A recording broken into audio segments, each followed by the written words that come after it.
Welcome everybody to the Tuesday, May 31st, 2016 Selectmen's meeting. I'll read the agenda tonight. 7 o'clock, citizens input. 7:05 will be Selectmen's update. At 7:15, Foxborough Commission on Disability, Margaret Chason, Jay Barrows. FCOD Above and Beyond Award presentation. 7:30, we have a public hearing, NPS LLC, discussion vote on application for Guns N' Roses concert. 7:40 p.m. Zoning Board, Kurt Yegian, Ryan Kelly, discussion vote on new zoning board applicant to fulfill Neil Forrester's term. At 7:50, Board of Assessors, Bob Hadge, citation for years of service. 8 p.m., WFM United Consultants, public hearing, Kevin Wallace, discussion vote of earth removal permit 2 Summer Street. 8:10, Planning Board, discussion vote to appoint Tracy Vasili as an alternate member. 8:20, Big Night Venues, DBA The Scorpion Bar and Mexican Cantina, public hearing, discussion vote on new alcohol license.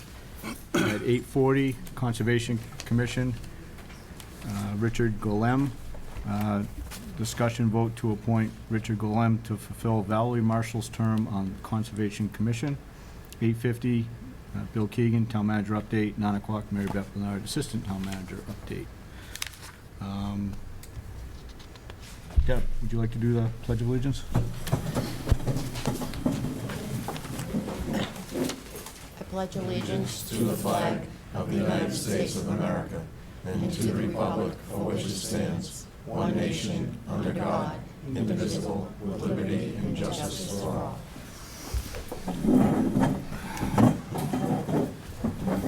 Okay, a little bit after 7 o'clock. Is anybody here for citizens input?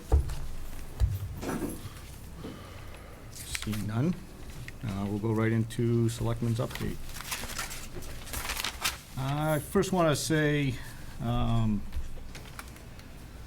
yesterday, Memorial Day parade, and the speakers were canceled. Obviously, it was a late cancellation due to the weather.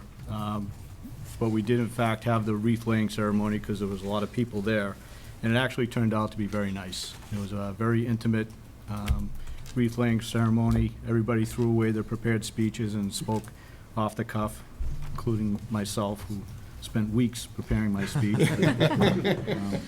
Oh well, what are you going to do? But it actually turned out to be a nice event.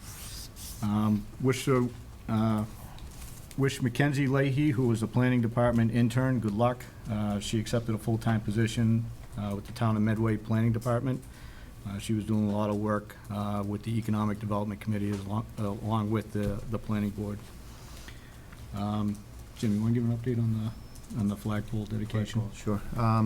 So as Dave said, it was rainy. Most stuff got canceled, but I got to say I was very happy with the turnout at 7 o'clock, probably the worst part of the storm. As you know, it was just completely downpour. But the Legion was there, the VFW, the Scouts. We had a good group of people that raised it. Went up to full mast and came down to half mast for the day, and then we cranked it up at the midday. So if anyone drove around today, I mean, it's a 20 by 30 foot flag. It really pops. It looks nice. So we decided we're going to do what we had planned after the memorial ceremony. We're going to do on Flag Day, which is appropriate. It's June 14th. It's Tuesday. We're going to do it at 6 o'clock, same night that we have a meeting, so we can get here back by 7. But we're inviting the public. I've reached out to the VFW and the Legion. We're reaching out to the Scouts, so we're going to have a decent group. And what we're hoping is that the public shows up. You're all going to participate. You're going to get a pair of scissors, a piece of the ribbon. So the more people, the merrier. And thank you for the police and fire. You also showed up at 7. I see you here tonight.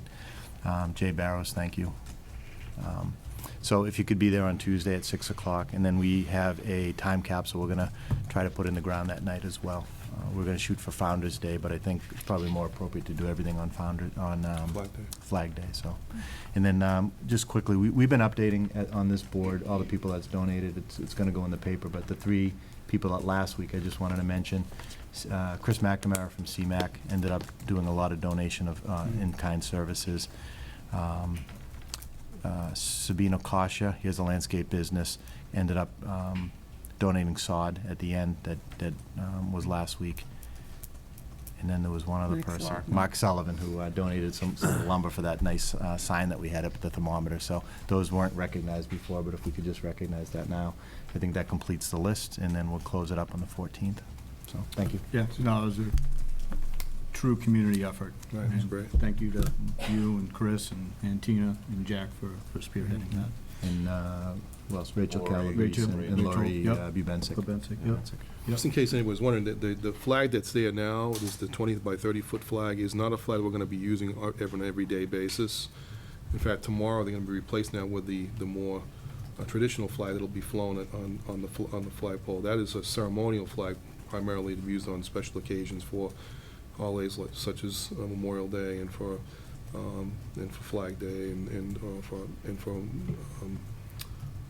Veterans Day, 4th of July type of thing. So there is a smaller flag that'll be flown, I'm told they don't last very long. So we're going to be replacing them on a pretty regular basis, about every 3 months or so they last. And so we're replacing those flags to keep them up to date. So the flagpole just looks great. The whole area looks great. The patio, the area around it. There's still more to come, obviously, with the planters that are still going to be coming. Yeah, they'll be hopefully here next week, Chris. Yeah, yep. And then also another name, Patrick Lyons? Or Ray Lyons. Ray Lyons, yeah. Is donating. He basically said, give the pots, the self-watering pots, they're gonna be beautiful. There's 5 big ones that are gonna go around it. Yeah. He said he will do all of the topsoil that's in there, special mix, and provide all the plants. He also provided the geraniums that were around there this Wow. weekend. And I also, I met with him tonight and told him it's a special mix that has to go in it. And I said, just save me the receipt, we'll reimburse you. He goes, no. He goes, I'd take care of it. Yeah. So, Wow, that's very great. nice of him. But yeah, and that's what you're seeing. I've been spending a couple weeks out there. The people, if you look out there last week and into next week, there's a guy, Dale Wigmore, that's Yeah. painting all of The the entire rails. fence, There's yeah. 65 sections, so it's taken them, I think we counted like 60 man-hours to do that, free of charge. So Yeah. you're seeing nice things happen. Right. And then just, if I can just, 30 more seconds, I'd be remiss if I didn't say, when we did this project, we tasked it to the concrete, the pole, the landscaping and stuff. We never really figured on a kind of the clerk of the works, somebody that would put it all together. The DPW stepped up. They were out there every day. They were treating it like it was their front yard. Their project, And you like to see that, and you usually get, they get the brunt of it when there's complaints about plowing or whatever, but they took it upon themselves to make Yeah. sure this thing And went our through. original target date was Founder's Day, but Jim drove them to Yeah, Memorial yeah, Day. so, which- and they stepped up to They do stepped it. up did, and they did did a it. great job. I mean, Really the day good of job. the flagpole raising itself, I mean, there was a lot of crew members there just to make sure that everything was taken Yeah. care of, and it was, Yeah. come out really, really Yeah, well. so kudos to them. Good job. Quick update on Economic Development Committee. They're looking to do a yield study in preparation for a possible RFP for development of the fire station and Keating Funeral Home. There's a meeting tomorrow night, and then they'll bring that back to this board. And they're still working on some zoning recommendations to bring forward to the planning board. So they're working on a regular basis. Good luck to the Foxborough High School girls and boys teams. Made the state tourney, baseball, softball, girls tennis, girls lacrosse, boys lacrosse. Good luck, we're behind you. Anybody else have any other updates? Any committee meetings or board meetings? No? Okay. 7:50, no, we're 7:08. A little ahead of schedule. Sorry, Is Jim. everybody here? Is everybody here from Foxborough Commission on Disability? Are you guys all here? You all here? Mind if we go a little ahead of schedule? Sure. Okay. Come on up. These are the states our chiefs are from so far. Are you serious? Just racking them up. No, the highlighted. Oh, I was gonna say, As they come in, I'm So, good evening. My name is Sue Collins, and I'm representing the Foxborough Commission on Disability. We have begun an Above and Beyond Award to recognize special people who go above and beyond their duties to work with adults or children with disabilities. These special people focus on a person's abilities and want to make their lives as full as possible. Well, Sue Burrows is one such person. Michael Stanton, the principal at the Igo Elementary School, wrote a glowing nomination about Sue. To quote Mike, Sue, or Miss E as her students call her, is a dynamic educator who sees potential and not obstacles in her students and their needs. At the Igo School, she works with students ranging from those who are nonverbal, and she communicates with sign language, to children with milder disabilities such as anxiety. She displays compassion, warmth, and compassion and warmth for each child. She is a model to her colleagues on how high expectations, hard work, and love can make all the difference in the lives of children, especially those with disabilities. For years, Sue has organized before and after school programs for all students. This year, she has teamed up with Mike Stanton and the guidance counselors at the Igo to teach 48 fourth graders who are members of the school's Leadership Academy to implement a modified version of the Best Buddies program found at the high school and the middle school, and it's called Buddy Up. Each student is paired with a younger student or a student with a significant disability. As part of promoting positive peer relationships, Leadership Academy students participate in adaptive physical education, adaptive music, and art classes. And I go on. Sue Burrows also teaches a number of Foxborough High School students in the PAVE program, which stands for Partnership, Academics, Vocation, and Excellence.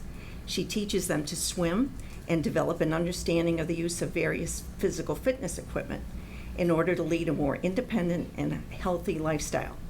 Sue is also the force behind our district's participation in Special Olympics, which just happened last week or so, and she organizes the program, develops individualized training programs for the athletes, encourages all students to participate, and interfaces with the Best Buddies program to host a one-of-a-kind pep rally for the Special Olympic athletes and their families. So we can think of no better individual who represents the qualities and philosophy for the Foxborough Commission on Disabilities Above and Beyond Award than Sue Burrows. She sees and builds on the gifts of each student and truly enhances the quality of life of individuals with disabilities. It is my pleasure and honor to present Sue Burrows with our Above and Beyond Award.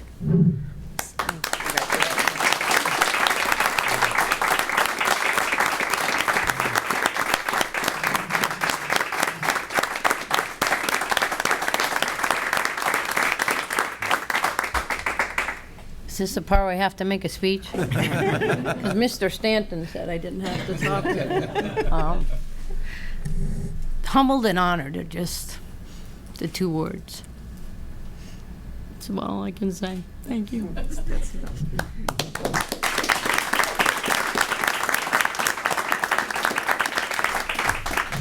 Well, Susie and I didn't get to give mine yesterday at Veterans Day, but Memorial Day, excuse me. I have a proclamation for you tonight. Thank you. On behalf of the Commonwealth of Massachusetts and all the good work that you've done, be it hereby known to all that the Mass House of Representatives offers its sincere congratulations to Sue Burrows in recognition of earning the Above and Beyond Award from the Foxborough Commission on Disabilities.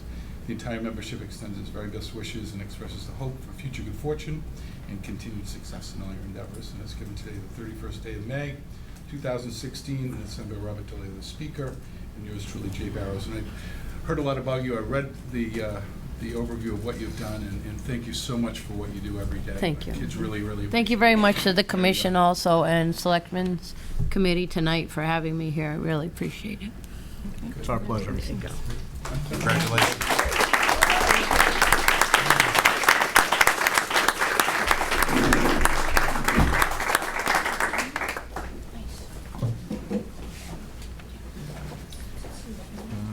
Some action items? Yeah, we're gonna have to give you 15 minutes to kill.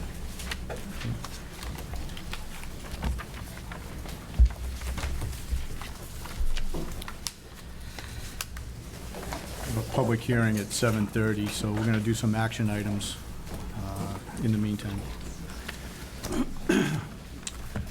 Move to approve a block party to be held on Phillips Lane, 8/27/16, from 3 PM to 8 PM, with a rain date of 8/28. 16. I second that.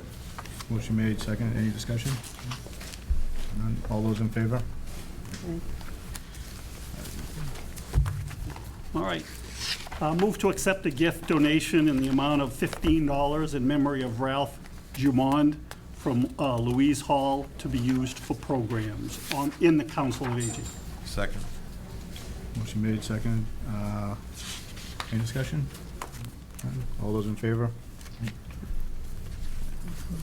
Okay, move to accept a gift donation in the amount of $370 from Audrey Bonig, Barbara Nordblum, and Economic and Planning Systems, Inc. of Sacramento, California, to use for programs at the Senior Center.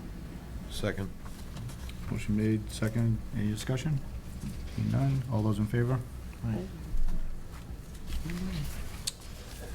Okay, move to accept a gift donation in the amount of $100 in memory of Ralph Gimond from Mr. and Mrs. David Lowe and Mrs. Jocelyn Tripp to be used for programs at the Senior Center. Second. Motion made, second. Any discussion? All those in favor? No discussion. Okay. All those in favor? Skipped. Jump forward.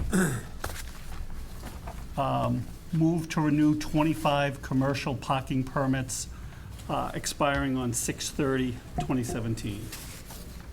Second. Motion made, seconded. Under discussion. Can we approve these in bulk, or do we have to approve them individually? You can put them in bulk. We've done those in the past. I do have one question. We might have gone over it last year, but the amount per space, why is it different? Some are $3.50 a spot, and some are $7. They're nonprofit. Oh. 50 is nonprofit. Nonprofit rate. Everybody else is that. Okay. So all of the $3.50 ones, they donate to nonprofit.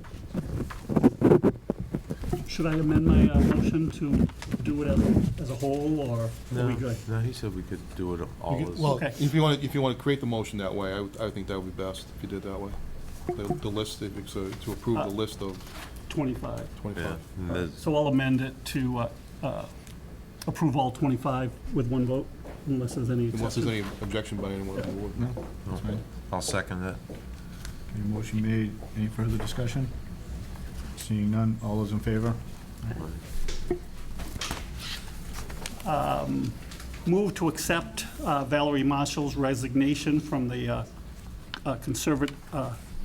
Conservation Committee effective 5/16/2016. I will second that and thank Valerie Marshall for her service to the town. Motion made, seconded. Any further discussion?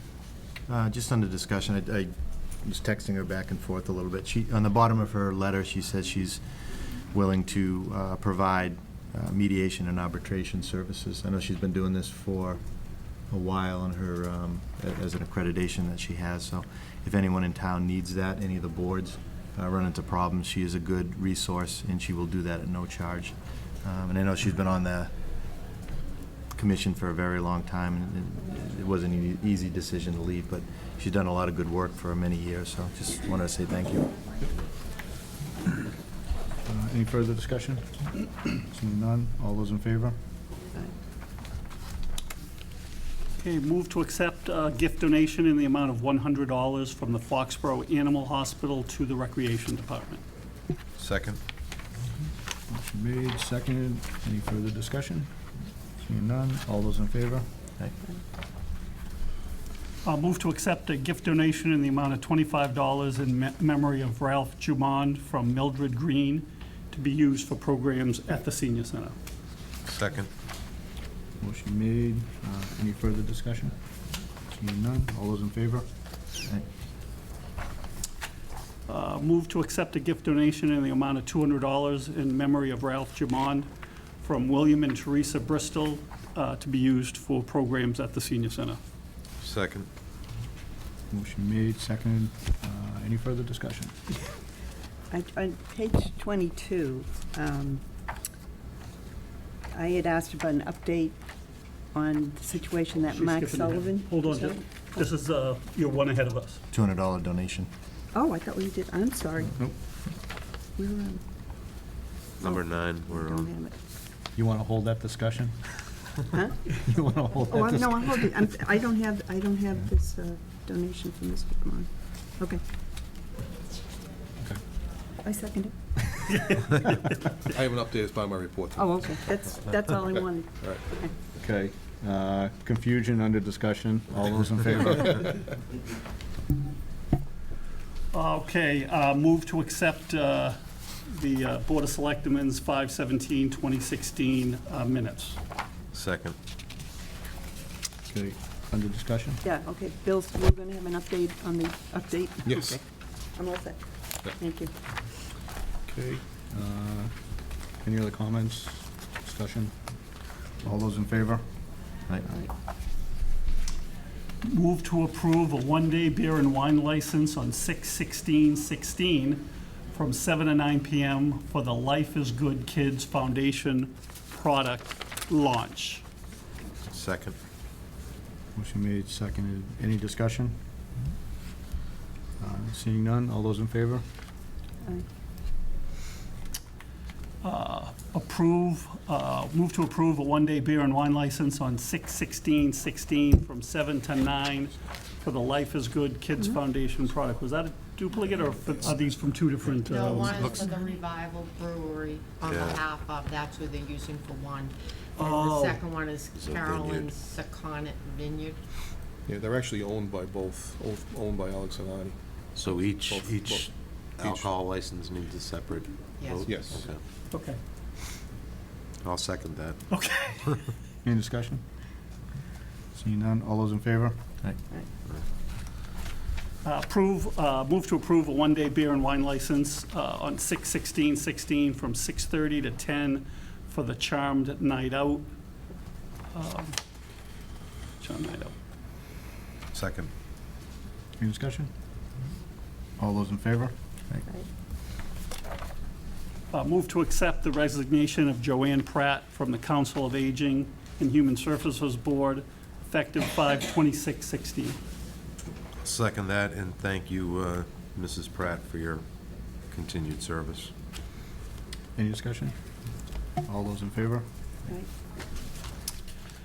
Last one, move to accept a gift donation in the amount of $20 for the Dave Risch Memorial Garden from Noreen and Brad Kiff. This is a donation to the Conservation Commission. I'll second that. Any discussion? Do you have any more information about that? I know there was talk about a memorial to Dave Risch, but this is the first I've seen of donations. Has that been in the newspaper?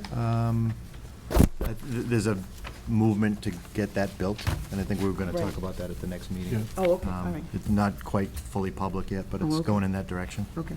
So it's going to be discussed on Monday's meeting with the Conservation Commission. all So right. we're going to let them hear it first and then bring it to the Selectmen. Okay, and then it will be in the newspaper in regard to Right. the... Yep, Okay, it's all good news, though. yeah. No more discussion? All those in favor? Aye.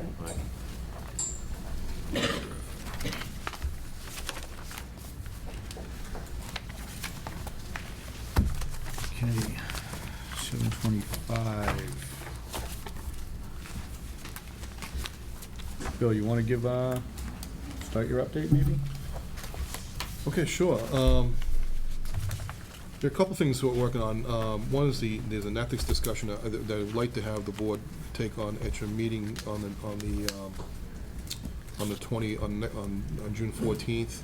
That's the discussion that we've been talking about as far as donations and how that works, plays into the donation process and how we're accepting certain grants and gifts from individuals. Is it more, should you say conflict of interest and not ethics? Yeah, it's well, conflict of interest, but it's the same thing. It's Okay. covered under the same statute. And I've been researching this, and I've been working with town council as well as the State Ethics Commission and understanding their opinions on this. And I do have an update to provide for you at that next meeting. So, and hopefully provide you with some procedures that we think will address it once and for all, and put this behind us. Because I know it's been something that's been a concern for quite a while, and I want to try and get ahead of it and get this behind us. The other thing that we've been working on is the Economic Development Committee sort of taking a lead in, which I'm glad to see them doing, is of course this topic of sewer infrastructure. And I think what we'd like to do at some point is have a really good discussion, and perhaps maybe it's a joint discussion with the Water and Sewer Commission about coming up with a way to come up with a strategic plan for some of the extending sewer lines, particularly in certain areas of town, because we know that we've got capacity now, but we don't have the lines actually carry the capacity. And that's holding up some redevelopment projects. I think it's an important consideration of downtown redevelopment. And that there are developers have actually come to me and said to me, if you could give me a clear answer on the sewer, it would actually help me in determining whether or not I can go forward on some projects. So I can't give them that answer because we don't have it. So I think it's something we should have a strategic discussion about how we can address it once and for all. We had several meetings last year with all of the different boards, and that was kind of the gist of getting a master sewer plan. Right. Did anything ever? Nothing really ever came out of it, though I do think that the Water and Sewer Commission wants to do that, but right now they're sort of limited in terms of their funding capacity. They're waiting on a couple of projects to actually come through that are going to be purchasing some sewer capacity, which will free up some funding for them that will allow them to do some additional study of those systems. So it's a bit of a timing issue, but at the same time, I think we should be clear on that if that's the goal of both boards, to try and come up with a strategic plan for doing that. Would it be helpful if a member or a couple members or representatives from the Water and Sewer come to this meeting? Sure. When it's on the agenda? Because Absolutely. Other than seeing the meeting minutes, it's not televised. Yep. I don't have a clear understanding of whatever, but it'd be nice to have some type of dialogue, especially with And that was my plan, was to try and have a joint discussion with between them? the two Oh, boards, okay, all between right. the boards, so that we can have a dialogue as about, what's the goal and what's the timing and what's the plan. Okay. Right now, this probably isn't, they may have more plans than we know of, but if that's the case, then we should just make sure we're all working on the same direction. The Premier Court discussion and the concern that had been raised, I did have a meeting scheduled. It was supposed to happen today, and it got postponed by the party, so we're going to actually meet tomorrow. They had something come up at the last minute, so we're meeting tomorrow at 3 o'clock to hopefully get an answer on that and have a plan for that. Tomorrow's a very important call for the town. We're meeting talking to Standard & Poor's tomorrow about our bond rating. Ratings Collins put together, I think, an excellent presentation to provide to Standard & Poor's. We're going to have several of us present at that discussion. It's going to occur about 11 o'clock tomorrow morning, and hopefully we'll be able to move forward on that front.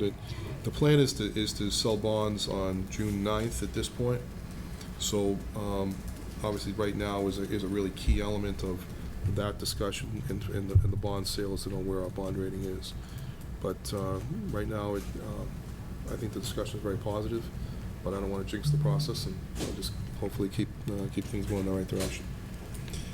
And then starting tomorrow night, both Mary Beth and I are going to be attending the MMA spring meeting down on Martha's Vineyard for the next two days, Thursday and Friday. The meeting ends at around noontime on Friday and goes all day on Thursday and beginning early in the morning. And I've got an early morning meeting with the executive board on Friday morning. And so we'll be reporting back on that meeting next time around. And then next, in 2 weeks, I'll be attending the Locust Economic Development Summit, which is being held here in Boston this year. It's the first time it's being held in Boston in quite a while. But this is one of the best economic development meetings in the country. And so I'll be attending that. It's a 3-day meeting, and hopefully getting some really good input from what developers are looking for, and hopefully get some perspective on where we are here in Foxborough. So, but a lot of people I've talked to are very excited about where Foxborough is right now and how we're situated. Our location is great. There's a few elements that are coming together now. There's a lot of interest out there. We haven't seen the actual fruits of those labors yet, but I can tell you that there's a lot of things being discussed. So I'm pretty excited about where that's going. And that's it for my piece of this tonight. Rebecca, do you want to? Any update on Town Hall? Yes, thank you. I meant to mention that. Town Hall is, we met this morning, we had a construction meeting this morning. The testing is due back this week, and with any luck, we should be back on track by the end of this week, first of next week. And so the project is, we're hopeful it'll keep going from there. So, yeah, I'm optimistic that we'll get going again. Okay. Mary Beth, we're gonna hold off on you. Sure. For right now. Mhm. Being a little bit past 7:30, I'd like to open up the public hearing for MPS LLC, discussion vote on application for Guns N' Roses concert.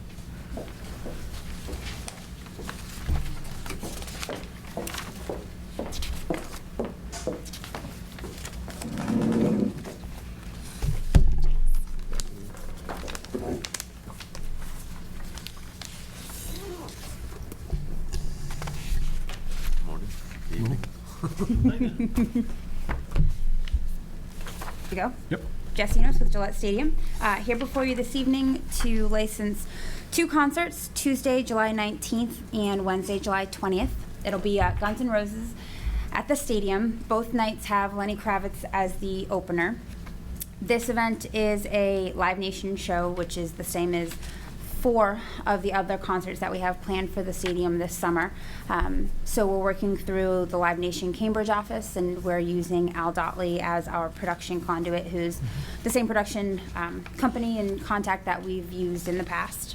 We're requesting a parking lot open time of 4 p.m. with gates at 6, and the event is scheduled to start at 7.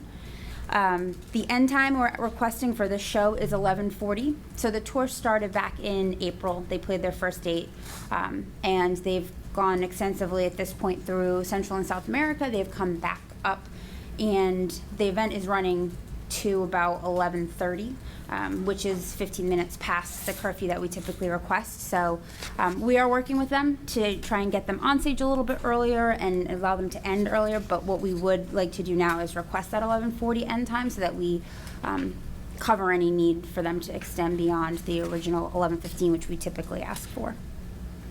So as I had mentioned, the tour has been up and running now, relatively incident-free. The demographics is original, so it skews significantly older. That there have been no significant behavioral problems or public safety issues in any of the previous dates.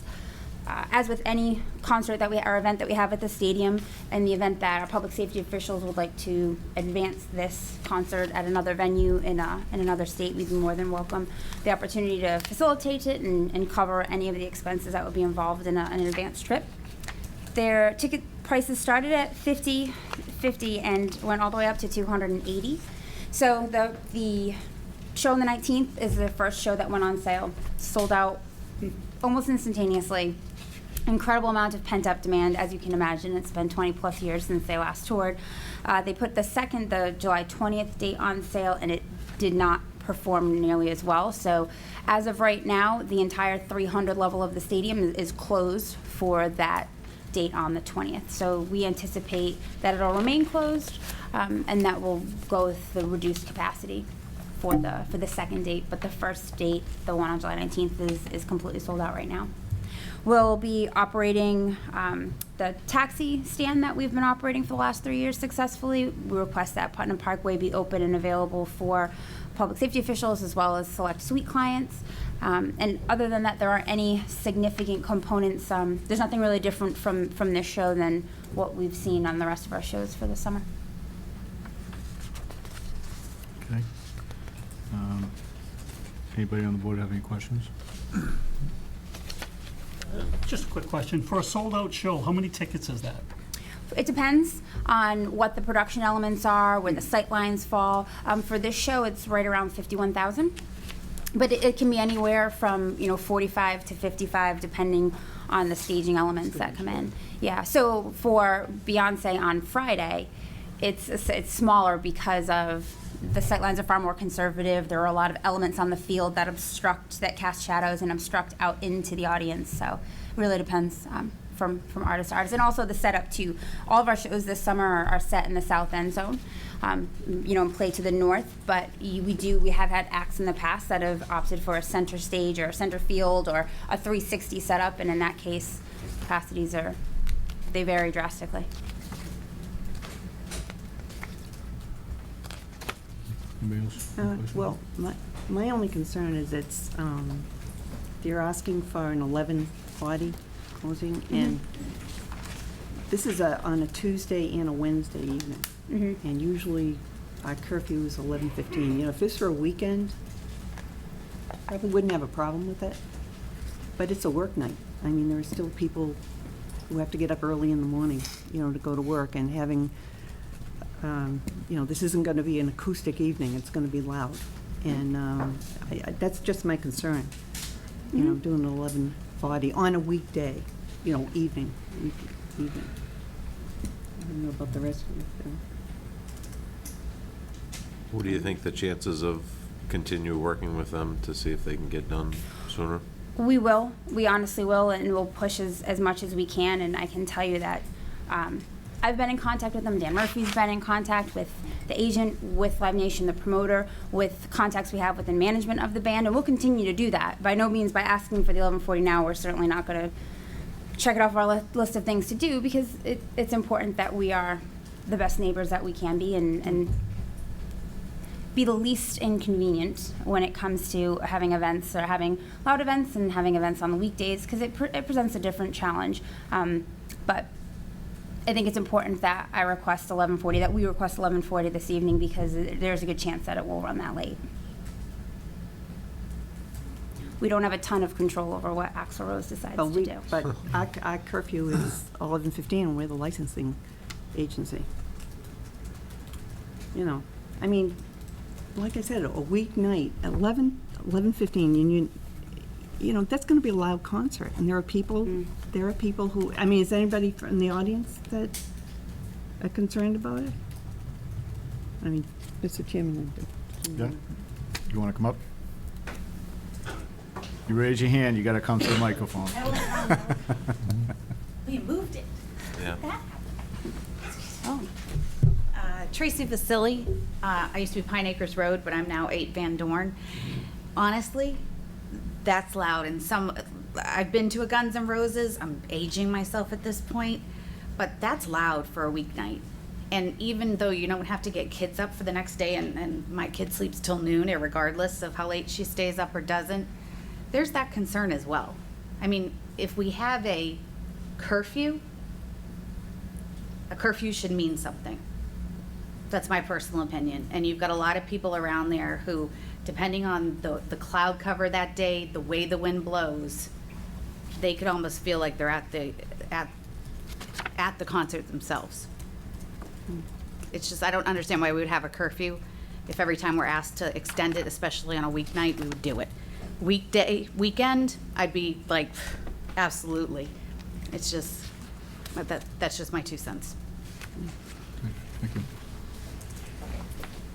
Have we extended the curfew before past practices? Did we do it last year for a show? Yep, there was one show last year. It was the 2 Taylor Swift dates.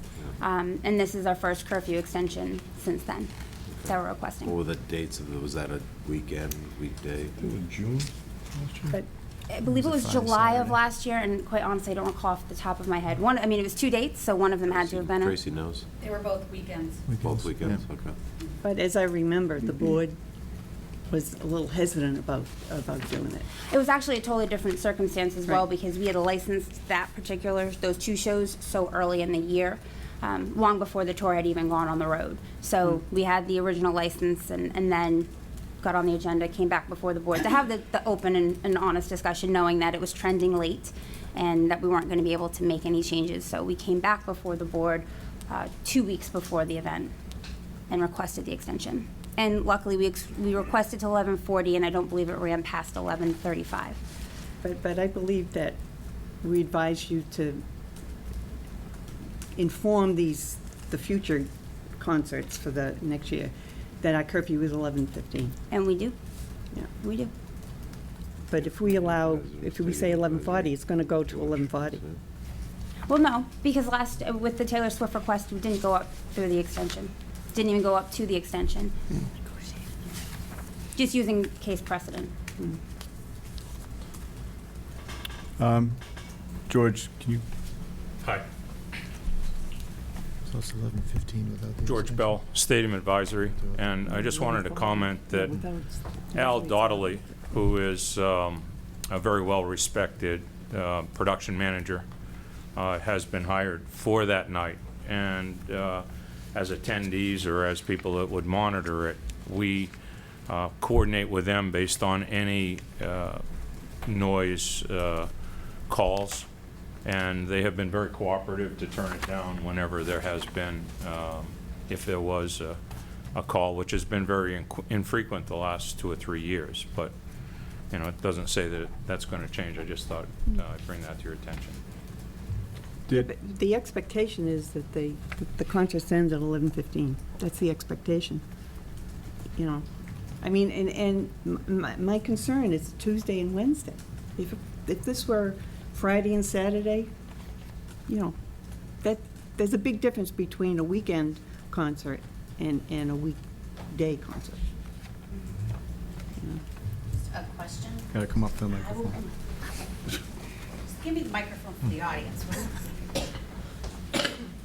I mean, is a compromise potentially to say not to grant it tonight? There's 6 weeks left to this concert. And just like they came in kind of a couple weeks before the Taylor Swift one to ask for it. Well, now you're setting precedent again, because then next time this comes up, they'll say, well, you know what? You did it for Guns N' Roses. Well, it doesn't know, mean you now have, here's the deal. somebody It wants to doesn't, do it, and then from now on, it'll be. but you don't have let's to do say yes if they 11:40. come in 2 weeks before. But what I'm saying, personally, I believe that they will work to keep it down. But I think if you guys turn the extension down now, they'll work just a little bit harder. I'm not saying you have to vote it in. If they can't get it down and they come in 2 weeks before, you don't have to vote it in. But at least give them some incentive to work hard to get it down to the 11:15. Why don't you just license it for 11:15, and then they have to get it done by 11:15, because that's the curfew. Well, that's what I'm recommending for tonight. And then if they want to come back again, they can, but. Well, I think that was what we were concerned about the last time, is with the Taylor Swift. We had licensed it for 11:15, and then they come back 2 weeks later, and 2 weeks before it, and they wanted to change the time. And, you know, it was like, well, it's, you know, you're setting precedent, which you just referred to. But you could say no when they come back in 2 weeks before, Jenny. You still have the right to say no now. Really? You're gonna, really? Yeah, you do. I just, Can I ask George a question? Is this the only place that is mentioned? What did your board recommend, which time, 11:40 or 11:15? We recommended to the board to approve it based on our review, and they did state 11:40.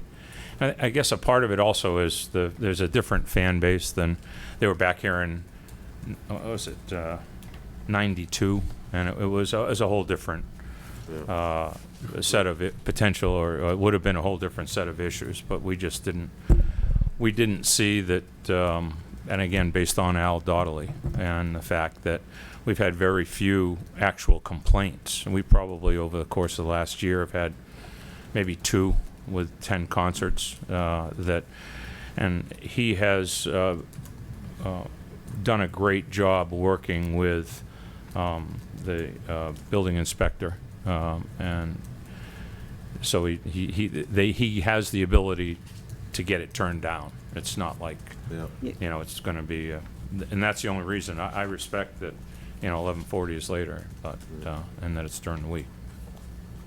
Okay. I mean, you said you had very few complaints, but those concerts ended at 11:15. The only concert last year that didn't end at 11:15 was Taylor Swift. All the other concerts ended at 11:15.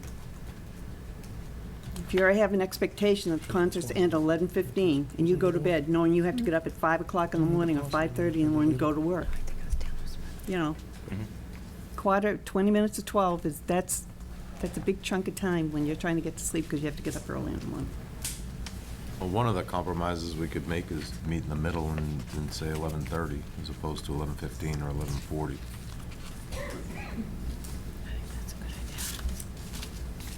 Throwing that out there. I mean, the curfew's Can I ask 11:15. Just a question here, has there been any concerns from the previous venues that have been played this year about the time? Have they been going right to 11:40 and all their other shows? They've been going close to 11:40 in their other shows. They haven't had any issues with the licensing boards in any of the other towns. Most of them, a lot of them have curfews of midnight, and if they have had to go for extensions, it's been granted. I don't know what, if the chief can address this, Chief O'Leary, have you heard any complaints from other venues about this particular concert? Not on the particular issues surrounding community noise. The thing the board should remember,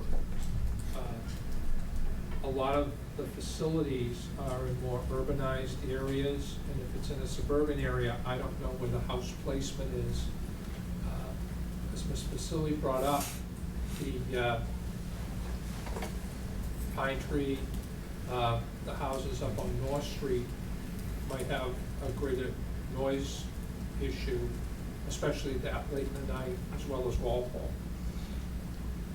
So it's hard to judge our apples, so to speak, with the other apples across the country.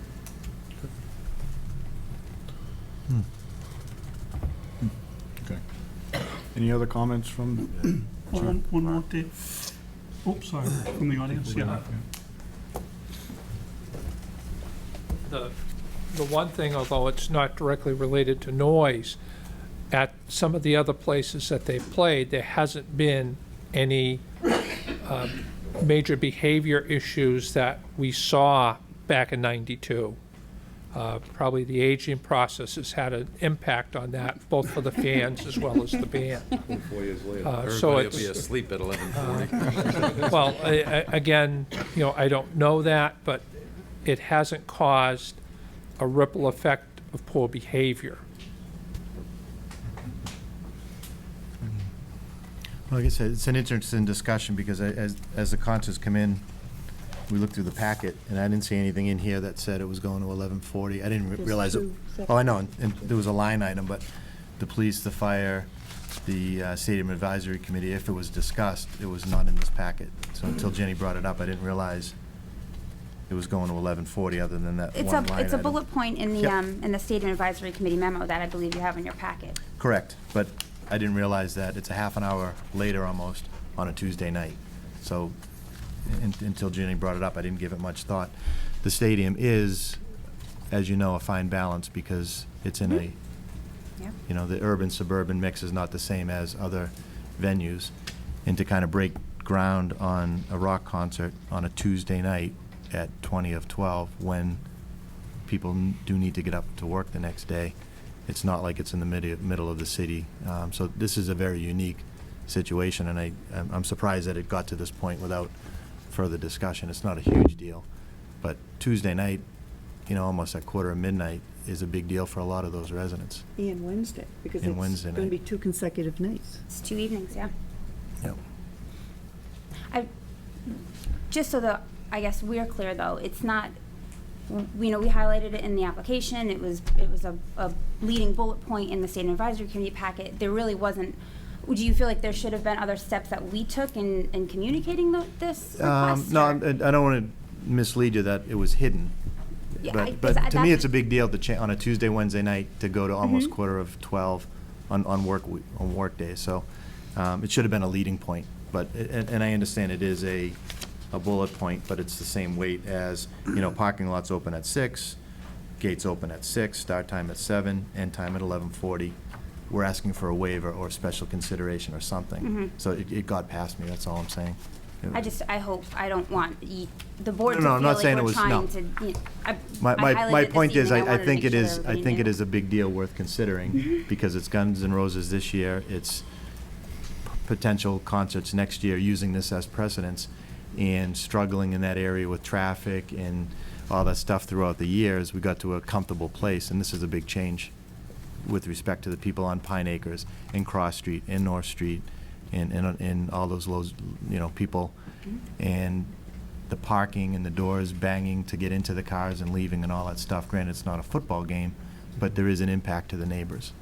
So the half an hour difference is a big deal to the neighbors, and I think it warrants a discussion on this board. Mark? Quick question for you. When a venue decides to come in, or when a band decides to come into a venue, and that venue, like up at the stadium, says, we've got 11:15 curfew, that's set forth by the town, how is that translated back to the band, to the, I know you've said you've had discussions with them and they're trying to work out getting them on sooner and stuff like that, but do they just automatically say, hey, we'll be able to bypass that, no big deal? Or do they take stuff like that seriously? And I apologize, this is new for me. I'm curious as no. to, I appreciate the how do question. they take, the seriousness of a town like ours having that curfew? Very valid question. It's and it varies from act to act. There's essentially there are two main point people within the organization that are working directly with an act, and that's myself and Dan Murphy, who's the Vice President of External Affairs and Business Development.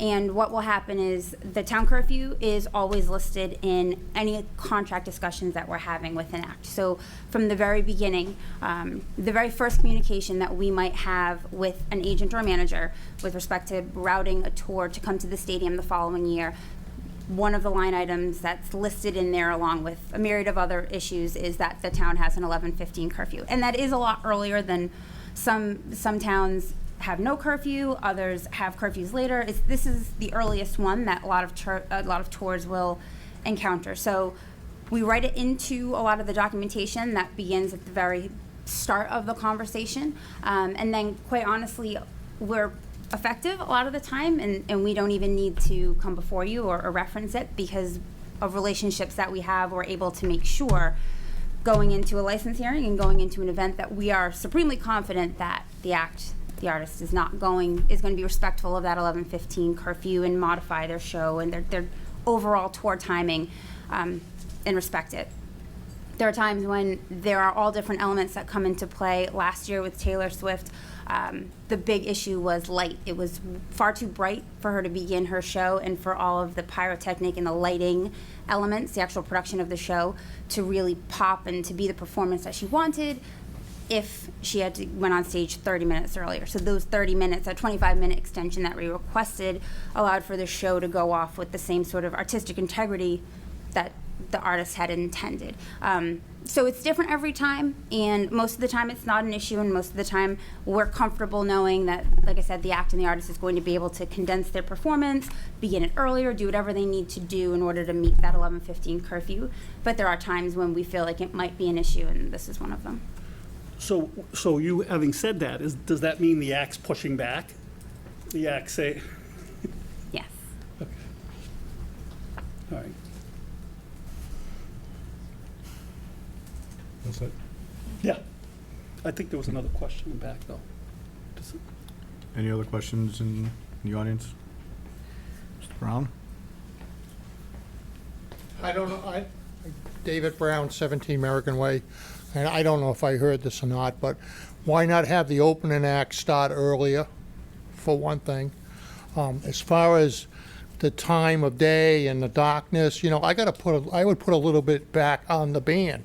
They know when the sun sets in Foxborough, and if that's an issue, maybe they should, when they start looking for dates in Foxborough, be coming later in the season when the sun's going down earlier. I mean, they can do some planning too. Well, the challenge of that is, of course, they run into football season. And so they can come in May. They can come in May, Bill. They can come in May. Soccer and everything else. They can come in May. They can come in late April. I mean, they played in October. Fair enough. That does, So I'm just saying, they have some control over that in their planning. But I think the bigger thing is can, this opening act, maybe they can start earlier, or they can cut their show, or they do something so that you can get the main group on sooner, so they're done earlier.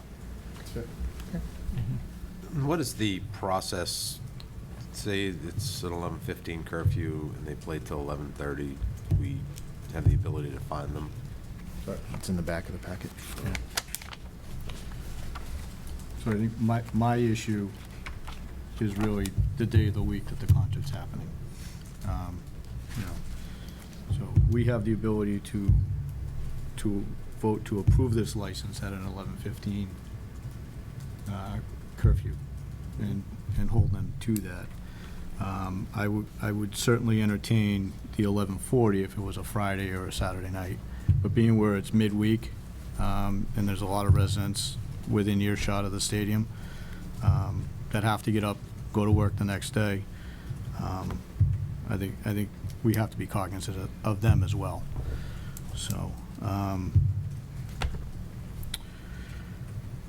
think we should make a motion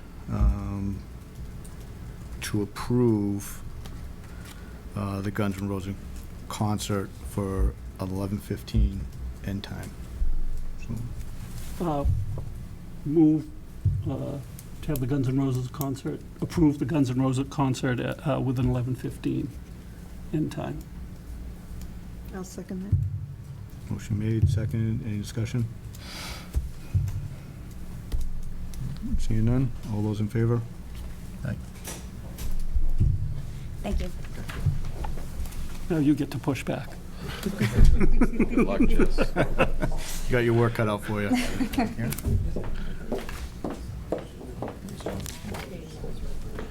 Public hearing? Oh, we never opened the public hearing. Public hearing. Bill, this wasn't a public hearing, was it? No, it's just a permit. Yeah. Yeah. So, permit hearings. Permit hearings. Okay. Sorry about that, everybody. We're running a little behind now. Getting close to 8 o'clock, we'll go to 7:40. Zoning Board, Kurt Yagan, Ryan Kelly, discussion vote on new zoning board applicant to fulfill Neil Forrester's term. So, I guess, Ryan Kelly here? Come up.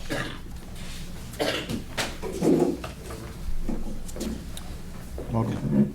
Sorry if I take a seat. Yeah. Two applicants, one decision, right? Right, 2 applicants, 1 decision. Welcome. Thank you. Tell us a little bit about yourself. I have lived here for 2 years. I grew up in North Attleboro. I'm engaged to a Fertitta, and her uncle is a Campos. There's a lot of ties to Foxborough. I work at a law firm based out of Milton and Taunton, Ketchus Law Group. My boss is a longtime Foxborough resident, Sean Flaherty.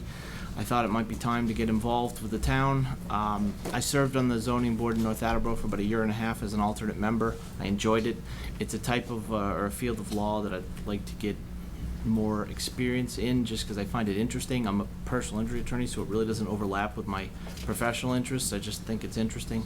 I don't profess any in-depth knowledge, but I do find it, I've studied up on it a bit, and I have some experience, and I really would just like to start getting involved in my community and getting to know people. We've been here 2 years. We have no plans to leave, and if the financial chips fall as they may, we'd like to reside in this town permanently, but, I can't speak to that any further. I think I was upfront on my application. I rent. I'm not a permanent resident. I have no intentions of leaving. That's really about it. Like I said, I'm an attorney. Providence College, Suffolk Law, local kid. Any other questions, I'd be glad to field. Okay. Any questions from the board? Have you been attending any of the zoning board of appeals meetings? I did show up last Thursday and introduce myself to everybody and attend a meeting, but no, I haven't. I just started this job about 5 months ago. I was an insurance defense attorney before that, and I did not have any free time. I spent it driving into the city and billing hours. My new job is not by any means easier, but it does allow for more freedom of schedule, and that's what allowed me to, to begin to pursue extracurricular interests. Any other boards in town interest you at all besides this board? Yes, but I mean, I went with this one because I have the experience and I have sort of a specific interest, but I'd be glad to serve. I actually said on my application, I'd like to serve in any capacity. I just think it's time to get involved in my community. It's, you know, time to be an adult. So. We appreciate that. Welcome to adulthood. It's a little late for Guns N' Roses, but Not for some. I'm aware of them, yeah.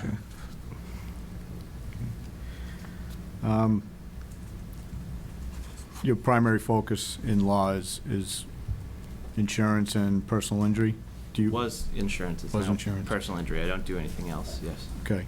Do you have any background in zoning, other than being an alternate member in North Attleboro? Do you have any legal background with zoning? No. I mean, I took a land use class at Suffolk and Yeah.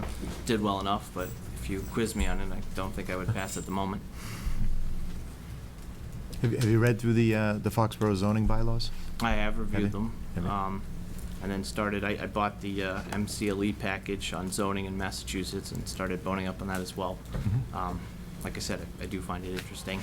My neighbor growing up was a gentleman named David Mnuchin, and he's an attorney who does that very specifically. And you know, I grew up 2 houses from him, so I would listen to him talk. And I just, you know, it was one of those that when you go into law school, you have no idea that a nuance of practice exists. So that's kind of what piqued my interest. And in your ability, when you were in North Attleboro as an alternate, your ability to read site plans and understand the hardship laws with respect to variances, any experience with that? Yeah, there was a lot of use variances, and like I believe I spoke with the board about this. I was a little bit harsh because I thought that the no viable economic use standard was a little bit more cut and dry than the rest of the zoning board. They kind of approved everything, and I was the you-know-what in the punch bowl a couple times because I thought it should be a little harder. Okay. We had a piece of property on Route 1 that was zoned both residential and commercial, and they wanted to, it was a non-conforming use, they wanted to keep it going, and they were pleading hardship, and I said openly at the meeting that I thought that, you know, land on Route 1 zoned for commercial use, it has value. Just because you want it to remain quasi-residential doesn't mean you deserve a use variance. There's a lot of dimensional variances where I'd, you know, get an engineering packet, take a look at it, you know, some minor height variance type things. And as I was joking, there's a lot of requests for chicken coops and pygmy goats, and things like that. Yep. So there was a lot of consideration about the character of the neighborhood and fights where neighbors would go back and forth, and I'd be involved in that. Okay. And just kind of you had mentioned your relationship with some of the people in town. Campos is a real estate agent, very active. Do you have any business relationships in town? No, with I any of am them? engaged to his niece. Hmm? I'm engaged to his niece. Yeah, but as an attorney, do you have No. any relationship No, I do with any not. of the businesses that are going on in front of the zoning board? No. No, okay, No, that's what not I at was all. Okay. Any further questions? Okay. Is Kurt here? Do you want me to step out? Yeah. It doesn't have to leave. No, you don't have to leave. Well, we sequestered them because. Oh, we did? Oh, okay, all candidates, right. yeah. Okay, gotcha. Yeah. Never mind, you No, can go. it's okay. I thought it was. Yeah, it's sort of Yeah, a courtesy to that's the candidates. Somebody tell Kurt to come in. Kurt's on his way.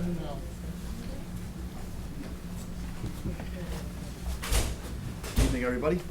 Welcome, Kurt. Thank you. Thank you for inviting me. State your name for the record, please. Kurt Yegan. I live at 5 Oakwood Terrace in Foxborough. Okay. Can you tell us a little bit about yourself? Sure. So I've been a member of the community since 2004. I lived and worked as an architect in Boston before that. So I've been here for 12 years. I am currently on the Economic Development Committee in the town of Foxborough as well. We're focused on working to improve the center of town. That's my subcommittee I'm on. And I own a company that provides 3D laser scanning and building measurement services to clients across the country. We measure approximately 40 million square feet per year of different kinds of projects, academic, institutional, So my background is really in the built environment and specializing in dimensions of existing buildings and existing spaces. Questions from the board? Have you been a part of the zoning, or sat in on any zoning board meetings to date? I have. I've sat in on a number of them. I've downloaded the bylaws and reviewed them. I don't claim to understand them all, but I have done that, some due diligence. And I was asked to join the board about a year and a half ago as well, so I interviewed then. If you were to get on this, could you still be on the Economic Development Committee? I think so, yes. You can do, one's an appointed, one's, well, actually, They're both appointed. they're both I think. appointed, but I think there's no limitation on that. You can serve on multiple appointed boards. Yeah, I mean, unless there's some kind of legal restrictions, I don't see why not. No, Yeah. there isn't. Yeah, and I can remember last year about this time, maybe a little bit before this time, you had applied for this board. That's as correct, well, yes, right? yeah.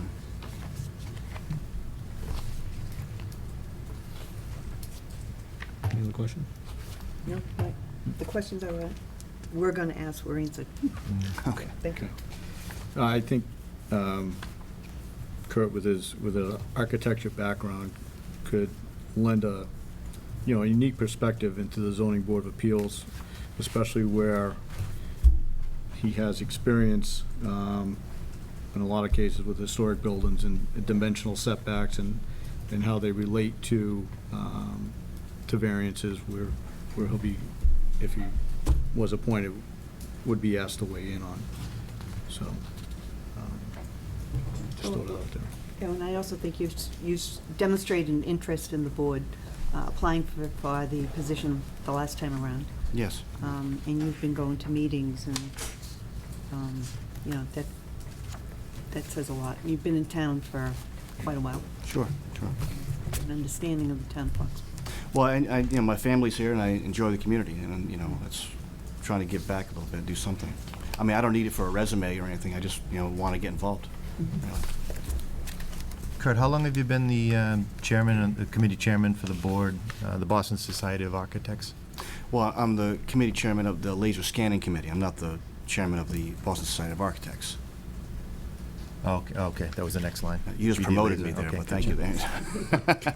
you. So we've been that. Actually, I created that committee. There wasn't one didn't exist until I brought up to the Boston Society of Architects that the technology that we're deploying now is really becoming more and more prevalent in the industry, and that there should be a committee that educates the community about that and sets standards and educates and so forth. Yeah. So you're a self-starter. I think so. Yeah. Can I just ask, a lot of the committees and boards that come in front of us take the applications, they vet it themselves, and they come with a recommendation. And there's some people here from the zoning board. Did they have a recommendation, or do they have insight? We haven't seen anything come across. I know the chairman is here tonight. Mr. Chairman?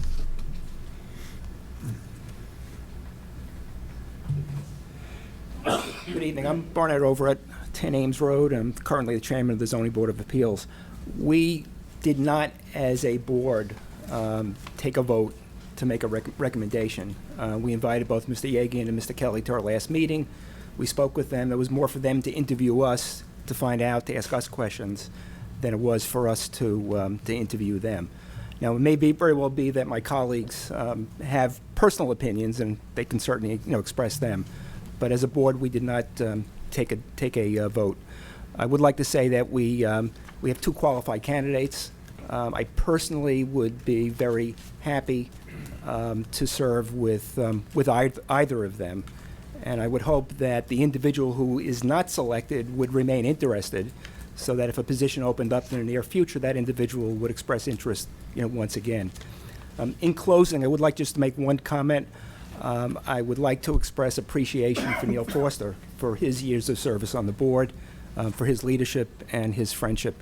I think the town owes a debt of gratitude to Neil for the years of service that he provided. Thank you. Well said.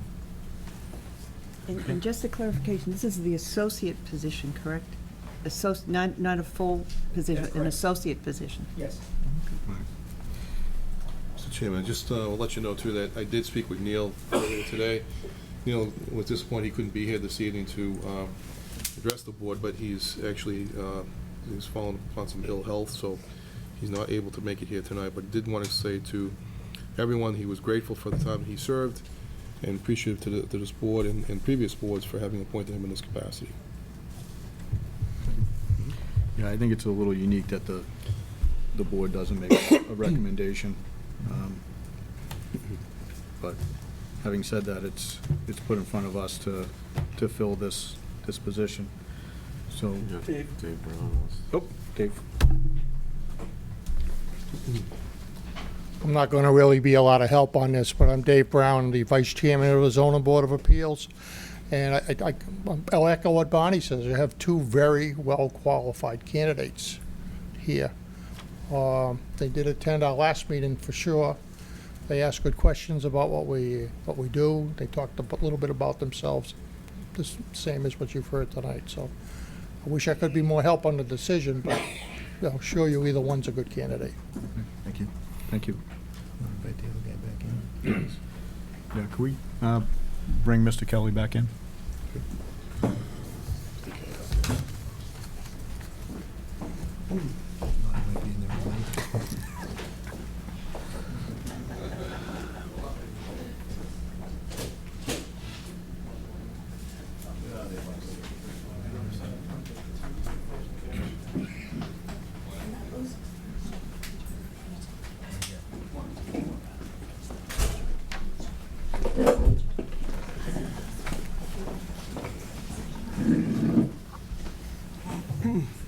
Okay, after, I guess, interviewing both candidates, we'll bring it to a vote.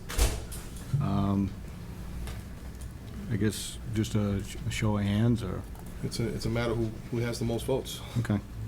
So I think you put both names into nomination. Okay. That'd be procedurally. Okay. And then whoever has the most votes. So I guess, should we do it one at a time? I'd place both candidates into nomination. And then have the And chairman then say call all the in vote. favor of? Those in favor of. Okay. I move to vote for a associate position of the Zoning Board of Appeals, either Kurt Yahigian or Ryan Kelly to that appointment. Second. Second that. Okay. Seconded. Any discussion? No? Okay. Can I have some discussion Yep. quickly?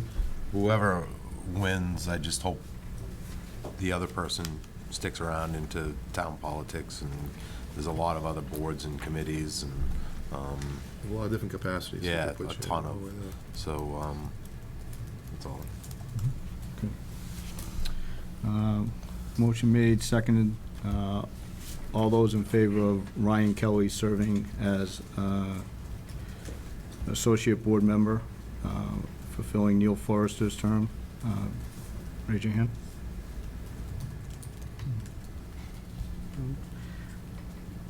None. All those in favor of Kurt Yagian fulfilling, becoming an associate board member, fulfilling Neil Forrester's term, raise your hand. Okay, congratulations, Kurt. Thank you very much. Appreciate that. Thank you. Ryan, Thank you. good luck. Don't be a stranger. Don't think there's a negative vote, by the way. Yeah. Yeah, it's Not tough at when all. you're in the other room, It but is, yeah. there was nothing negative about the discussion of you. It was more of, No, I appreciate your time. Like, I was serious on my application. I'd be glad to serve in another capacity. Okay, thank you. Glad to have you. Thanks. Thank you. Appreciate it. Thank you. Thank you, Gordon. Appreciate it. Thanks, Kurt. Congratulations. Thank you.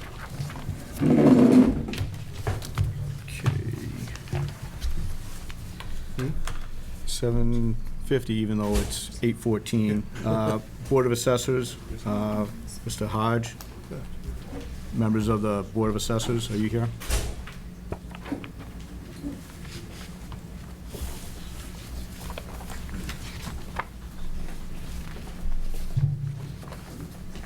Come aboard. You get to sit.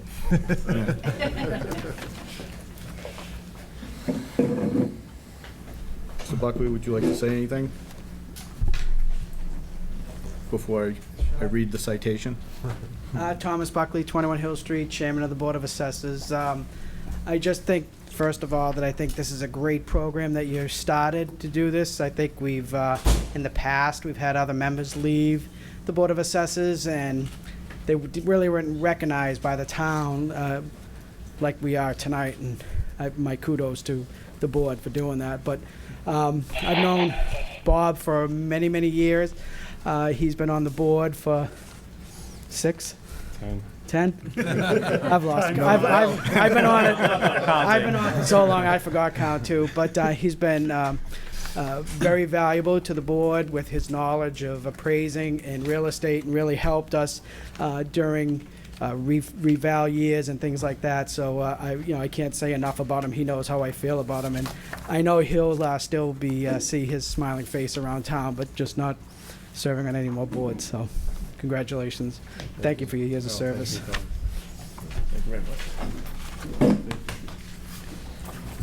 I just want to say it's been an honor to serve on the board.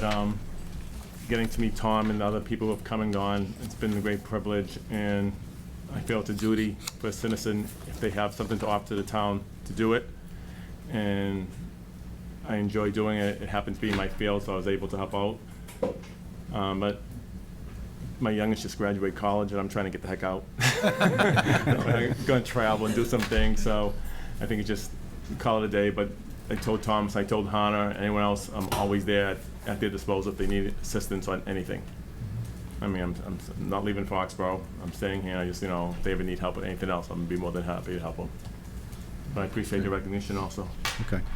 On behalf of the board, we have this official citation, and I'll read that. The Board of Selectmen, on the occasion of retirement from public service, commends Robert J. Hodge on supporting the town of Foxborough for many years of service. Recognition is given to Robert J. Hodge for your selfless dedication and support to the citizens of the town of Foxborough as a member of the Board of Assessors. Thanks in large part to your expert knowledge as a professional appraiser and your extraordinary business experience, you have made the board better prepared to face the challenges of the future. Your contributions to the Board of Assessors will endure, and you will leave the board in the town of Foxborough far stronger, smarter, and richer than it was when you joined. The Board of Assessors is grateful for everything you have contributed for the past 9 years. You say 10. We wish to commend your participation, leadership, and dedication. Foxborough has benefited greatly from your years of commitment. Congratulations. We wish you happiness and continued success. This citation is given under the seal of the town of Foxborough on this 31st of May, 2016. Board of Selectmen, David Feldman, Chris Mitchell, Mark Elfman, Virginia Coppola, and James DeVellis. Congratulations.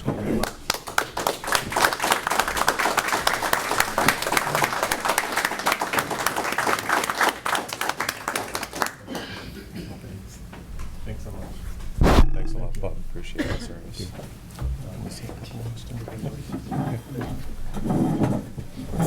Well, don't go anywhere. We're not done. We're not done. No, we get to talk about you now. Yeah, he was serious. I'll start it off. I just wanted to say, Bob, I've known you through the years too, working. You've helped us out, trying to explain to us when we do the different valuations, how to understand it and present it to the businesses and the residential when things shift. I see your wife in the background videotaping it. I just wanted to say thank you to Tony. Community service is in your blood. Tony's probably does more work than you around the community and the sports, and I've seen your kids grow up, and you truly put the time into the town, and we do appreciate it. And the thanks to you, and when you're here, your wife's picking up the other slack. So it's truly a family commitment that you've put into this. So thank you. I appreciate that. Thank you very much. Thanks. I just, on a personal note, I just have a special place in my heart for your son, Nick, who who really helped my son out when he was a freshman. And Nick was a senior. So, kudos to you and the way you brought up your kids. Forget about the assessor stuff, but Thank you. That means more than anything. thank you. I appreciate it. Thanks, Bob. Good luck.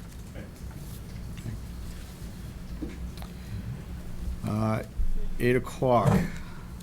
WFM United Consultants Public Hearing, Kevin Wallace. Discussion vote of earth removal permit, 2 Summer Street. Oh, okay. Well, let's say goodbye to Tony. It's a public hearing. Okay, ready? Yep. Okay. On Tuesday, May 31st, 2016, at 8 PM, which is really 8:40, the Board of Selectmen will conduct a public hearing in the Foxborough High School Media Center, South Street, Foxborough, Mass., on the application of WFM Enterprises for an earth removal permit to be exercised at 2 Summer Street, Foxborough, Mass. About 12,600 cubic yards of material will be removed from the construction site as shown on the existing conditions plan dated February 22nd, 2016, with a scale of 1 inch to 30 feet as engineered by United Consultants, Inc., submitted by Richard Goodrow. Plans may be viewed in the office of the Board of Selectmen, 40 South Street, Foxborough, Mass. Welcome. Hi, good evening. Rick Goodrow with United Consultants, here this evening with Mr. Kevin Wallace from WFM Enterprises. Mr. Chairman, some house cleaning issues. We have the certified mailing receipts for the record. Okay. Thank you.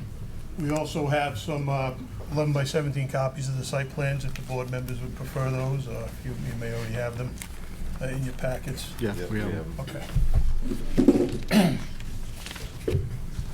The applicant is proposing to construct a facility to service his business, which is the moving of cars, basically transportation throughout the country of various types of cars. Some of the cars will be stored on the site when they're either being shipped from here to another location or from a location to this point.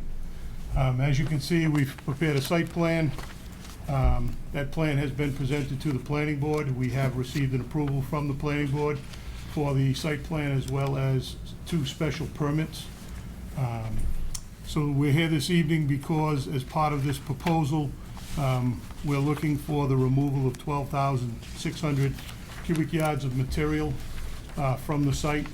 We have met with the town engineering department, Mr. Gallagher, on the site to review things. We had inquired with him regarding the DPW's decision if they would be interested in the loom material coming off the site. He indicated that they would not, but he would be at the hearing this evening, which I don't see him here, to voice that to the... Chris is here. Oh. Good thing I didn't say anything we didn't talk about.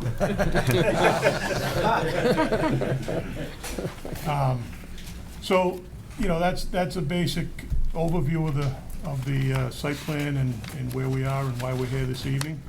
We'd be happy to answer any questions that the board may have. Okay. We'll open up to the board. Any questions? Is there a traffic route that you're gonna use to remove all this? The route would be out of the site, taking a right and going right into Mansfield, and then to 495 through Mansfield would be the preferred route. Obviously, if the town would want the loom, some of the loom, you know, that route would have to be altered. But our plan for the removal is to go through Mansfield. Chris, can I ask you a question? Yep.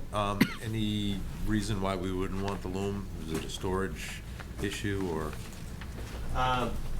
Chris Gallagher, town engineer. The majority of it is storage, and we just don't have any foreseeable projects where we would need that material.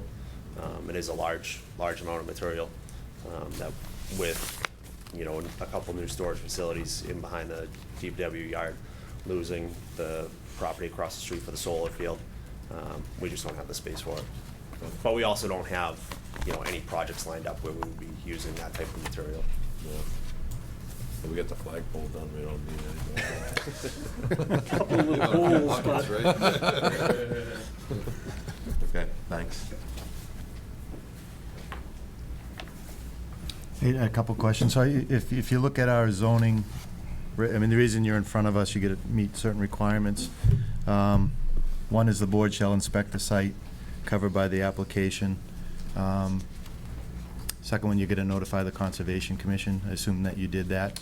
We notified the Conservation Commission. We provided them with plans as part of the site plan process and special permits with the planning board. Okay. We did get a response letter from the Conservation Commission.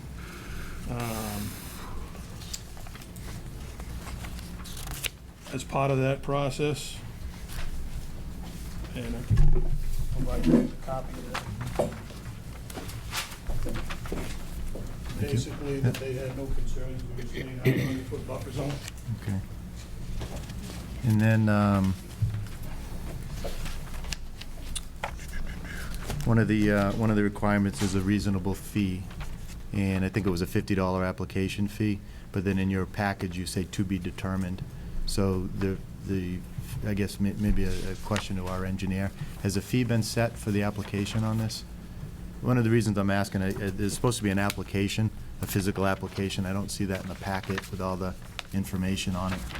So, I don't have an normal application, and the $50 fee basically covers the public hearing notice in our earth removal file. We've only ever had 4, and all of them wrote the cover letter requesting what they wanted, because I was told there was no application. okay, so it's for the engineering, I guess for the engineering time to review this, it's in our authority to set a fee, and it said to be determined, so I'm assuming it's to be determined tonight? Okay. So, did you spend time on reviewing this, or is it reasonable to, I don't want to incur expenses to a business, but Right. if it's set up that way, and it's, the applicant had said to be determined, and we haven't determined it, what do we do? No, I mean, the time spent was, I did a site visit with Rick. We were on site maybe half an hour. I did take a look at the plans, really as it was going through the planning board process, so it was minimal, because that was also reviewed by their consultant as well. It was a minimal amount of time spent. I think a fee, relative to 2 hours worth of time. Okay, so it's not a full engineering review that you No, it did was and all not. that? No, Okay. the full process, it went through planning board process, and their consultant reviewed it. Yep. Okay. On behalf. And I asked, and I don't want to delve into the zoning board and the planning boards, there's conditions that were set on this, Yep. but when I looked at this, and I looked at the regulations, I went out to the site, 12,000 yards is a lot to take off a site, and you're in an aquifer protection zone, so the more you take off and lower it, it affects the drinking water supplies. So I met with one neighbor on Rothschild, and they're not happy. They're in residential, this is commercial, and I understand the dynamics of that. But this particular site plan went to the limits of the site. I mean, it's a large parking, where you're gonna put cars in and out.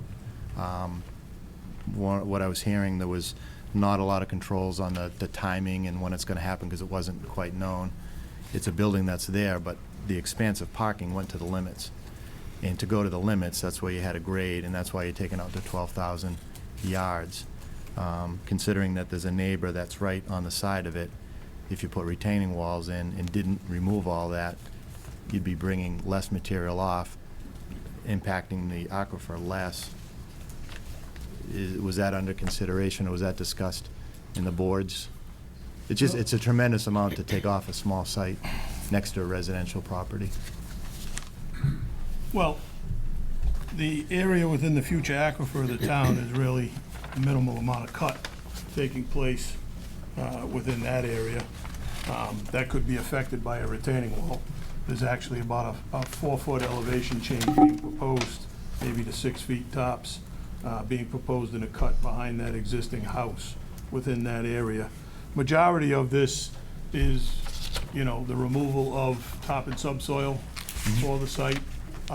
We've estimated that based on the depths of the soil testing in and around 40-plus inches in one hole, around 28 inches in another hole, and 3 inches in the previously disturbed area behind the building.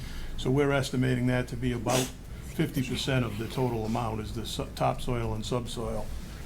The other area where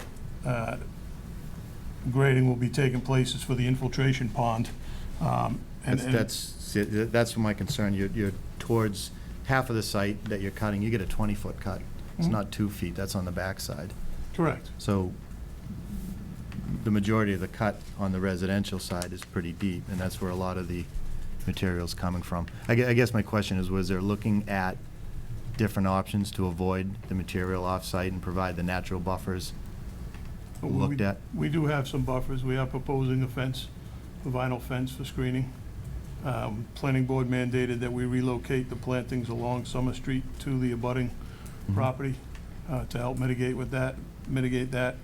As I said, in the rear, we have the 6-foot cut. We're basically leaving a 6-foot mound, 4-foot mound between the site and the residence. The cut you're talking about is really occurring outside of the future aquifer district and abutting the existing detention basin of the residential development. And that's for the groundwater recharge system that we're proposing. 100% of the stormwater generated from this site will be recharged back into the ground after it's been treated. So, I mean, that's, in my opinion, a big win for the aquifer area of the town. Okay. And I don't really see how retaining walls in and around the detention basin would minimize much of the grading that's necessary to get the stormwater into the basin area. Okay. Very good, thank you. Thank you. When you did your soil logging, did you have an LSP do any soil analysis as far as contaminants or potential contaminants? Typically, if you're going to export a large amount of soil like that, you should know what you're exporting. Is there any thought about doing at least some random sampling? We could have some sampling done as they're removing the soil, sure. Chris, would you have any objection to that, or? I wouldn't object to it. You know, the large piece of that is a pretty in a natural state. You know, as Jim, you went out to the site, there's some pretty substantial trees there that have probably been there for 40+ years. You know, and it's uphill from kind of the site that has been used. Obviously, there are some cuts, you know, 20 feet down. It's possible. I'm not opposed to doing something like that. The previous business, the buildings that that was a crematorium for? Yes, correct. For I believe pets? Pet crematory. Yeah, I think we should know what we're exporting, or what's being exported, what soils are, what's in the soils, before, you know, it gets off-site and, you know, somebody finds something. I would feel better about knowing what the classification was.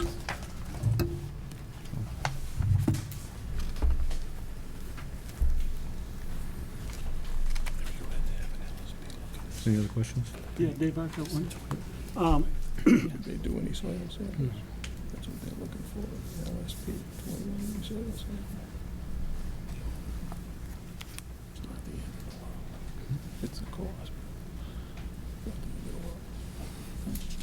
world. A quick question. Yes, sorry. For those of us that aren't in the business, 12,000 cubic yards seems like a lot to me, but I can't grasp in my mind what that is. Let's say we were to take a 18-wheel dump truck. How big is that? Probably about 30 yards, 32 yards, maybe. That's 30, so there's going to be a lot of 28 to 32, I'd say. truck travel, a lot of, okay. Yeah. Okay, thank you. Any other questions from the board? Any questions from any neighbors or anybody in the audience?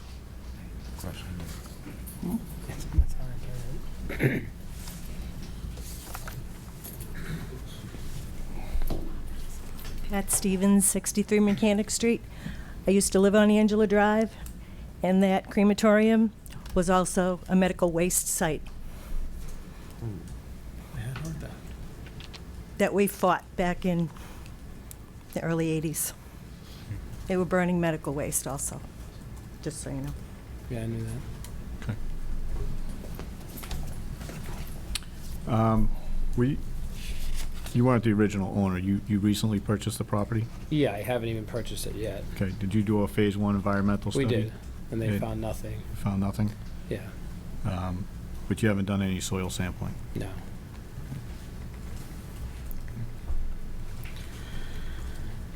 All right. Any other comments from the public? Just a question, if the planning board's here, could they give us I mean, these are all the conditions, right? Right. There's nothing in there about soils and swines. No, but it's traffic and all the turns, what, the discussion on the traffic plan during construction, if that was discussed. Any members from the planning board have any comments on the conditions?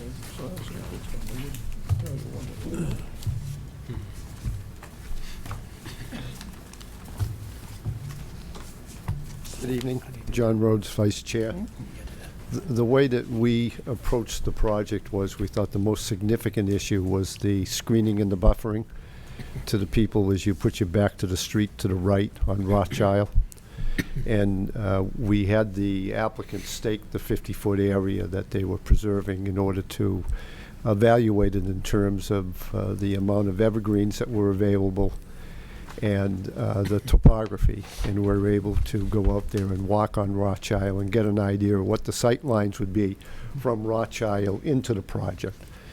And what we found was the basin, as you can see, is closest to the roadway, and it's adjacent to an existing basin and very close to the same grade, and that basin is dry.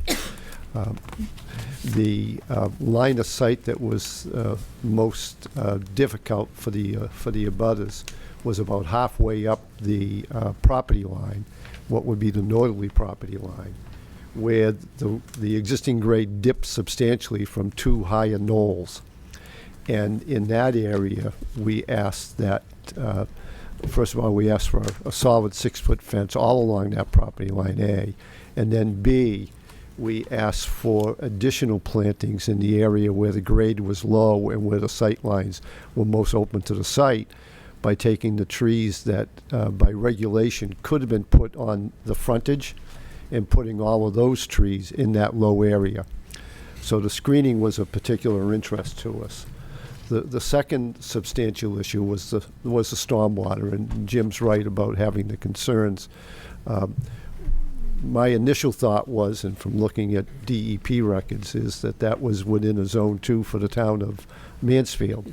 But the town of Mansfield has restudied their Maple Street wells and has determined that's no longer in Zone 2.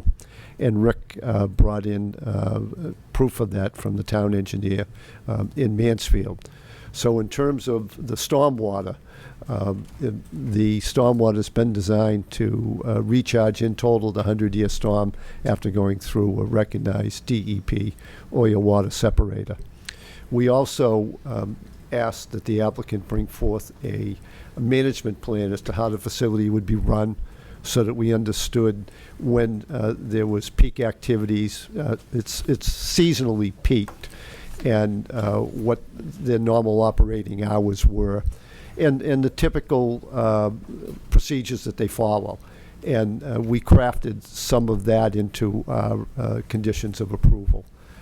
But the issue that we felt to be most important was to provide some protection to the neighbors, to the what would be to the north in the Rothschild subdivision, and we feel that we achieved that by leaving the natural plantings augmented by a fence and then augmented by some plantings. So that's the Reader's Digest version of the special conditions. But if you have any particular questions on specific conditions, be happy to tell you what our thinking was. Just one, again, this is planning board mostly, but you've got a parking lot that's at 186. You've got the grades at 182 on the neighbors. So you're already, 6 foot higher at the neighbors, and you're gonna put a 6-foot fence up. Just doesn't leave much of a buffer. Yeah, they're towards the rear of the property, the natural high, I'll call it an esker for lack of a better term, will stay. And so as you come down, if you get close to the street, that's really not a problem with street line, because that's where all the trees went adjacent to the street when the Rothschild stormwater management area was built. So the weak area that was left was between the basin and the house. Yeah. Yeah, that's where you get the trucks are gonna be parked up here. Yeah. And the houses are down here. Yeah. You're gonna put a 6-foot fence up. Yeah, so the line of sight, if you're lower, shoots up over the over the fence. Yeah. Okay. But that's how we viewed it, Jim. Okay, thank you. You're welcome. Mr. Chairman, I usually go to the planning board meetings, and I was there from the beginning of this whole process. And these gentlemen came numerous times to the planning board. The neighbors were there. Issues were raised. These people came back the next meeting and addressed the issues. It's very technical. Mr. Rhodes is a very technical person. I mean, there was a lot of discussion about what you brought up. But the neighbors were there a number of times, and they seemed to be, I thought they were satisfied with it. I think David's idea of doing some preliminary testing or having somebody on site to see if something has got into the major excavation, which is where the detention pond is. I question whether anything is migrated in that direction because it's all natural growth, and I think the septic system from the to the building is pretty much separated from that major excavation for the stormwater area. And my understanding was with the proposal for the medical waste that they were not burning medical waste there, that it was a pet crematorium, but they were proposing to build medical waste. No, they were. They were. I remember this. Okay. They were burning medical waste. Okay, I stand corrected. Yeah. But that was And that was stopped. They yeah, were- that they was were told to stopped. stop. That was stopped, and the applicant proceeded and filed, but it was denied. They were not allowed to go forth. Thank you, John. You're welcome. Thanks, John. Any more comments from the public? Should we close the public hearing? Move to close? Second. Close. Seconded, all those in favor? Aye. Okay. We make a motion to approve the earth removal permit for 2 Summer Street with conditions. Second. With the condition being the soil samples Right. taken, yeah. Motion made, seconded, all those in favor? You want to be specific on what the testing was? An LSP. Yeah, with an LSP, do some random sampling to get a perspective of the soils that are going to be exported off the site. Make sure there's no hazardous material. So, We'll include that as a condition of the permit. And then, again, our areas on the soils, I mean, it comes back to the board prior to the Right. issuance of a building permit. Right. So that'll, You understand that? So you want that'll soil come back to the testing board before? for, Before a Or building building permit's permit's issued. issued. okay? All right, very good. All right, thank you. Thank you. Thank you.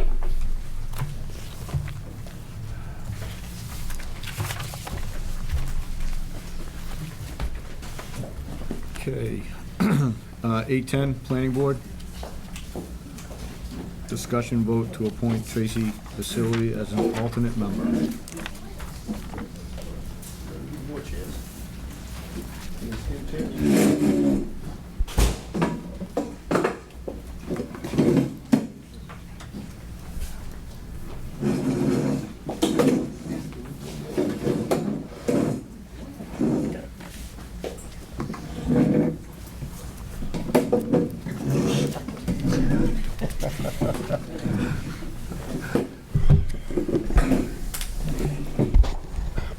Welcome. Good evening, and thank you for the warm welcome. You need to call our meeting to order. Yes, I'd like to call the meeting to order in regards to the Foxborough Planning Board, relative to the appointment of Tracy Vasili as our associate member. And we have voted unanimously, there were only 4 of us on May 12th, to recommend Tracy as our associate member. We feel very comfortable with Tracy. As you know, Tracy has been active with town boards, volunteer boards, and we feel that she would complement the board. So we voted 4-0 to ask to have her appointed as the associate member of the planning board. Still have to, it's still a vote on both boards. Yes, it is. Any comments from the board? You retired from AdCom, huh? I was gonna ask, I know most of you, but I know, Doc Elfman is my chiropractor, Mara is my selectman. So just if I could take a minute and kind of, just for his benefit and anyone watching. I've lived here since 2001. I can assure you I'm not going anywhere because my husband and I just built a new home that we moved into in 2014. So as I tell a lot of people, you're stuck with me. But in all honesty, I joined AdCom back, I think it was in 2010, 2011, 2012, right about the time of the casino, to be honest. And kind of got swept in the whirlwind of AdCom in the sense that it's one of the, nothing against this board or this board, but I think one of the most interesting boards in town, given the variety of topics that are covered. I mean, it goes from the budget to the warrant articles. Spent 4 years on AdCom, my second year as vice chair, my third as chair. And with Bill Greeter moving to Nantucket when this position opened, a couple of the gentlemen had approached me and I had said, you know what, I think I'll stay on AdCom. And the more I thought about it, it was such a good opportunity. And during my AdCom years, I had been the liaison to a number of different boards. But I would say the one that I worked with most closely was the planning board and our town planner. At the time it was Sharon, and upon her passing, you know, was working very closely with Paige and Gabby and Diana, that, you know, in rethinking it and spending some time with these gentlemen, it felt like a very good fit. And so when, you know, we kind of discussed it a little bit more, and then I talked to Frank Spillane, because I was kind of, you know, exiting before my last year on AdCom, because I was re-upped for a 2-year term. And he was very supportive of this, although he kids me that I need to find 2 people in order to replace, so I'm going to be chasing Ryan down the hallway afterwards. But, and that's why I'm before you tonight. Any comments? You know, that's what's nice about AdCom, because Gary and Ron were also on AdCom and liaisons to the planning board. So AdCom is a good introduction to many boards, and many members wind up joining boards. So it's a good education. I might add that you were also, when on AdCom, a representative to planning along with myself. Right. I think that what you get when you go to AdCom is a complete understanding of what makes the town run. And I personally am one who believes it should be mandatory before coming on to any major board. It is not, but I certainly think it is a critical training program for anyone interested in serving the town. And she's done her due diligence.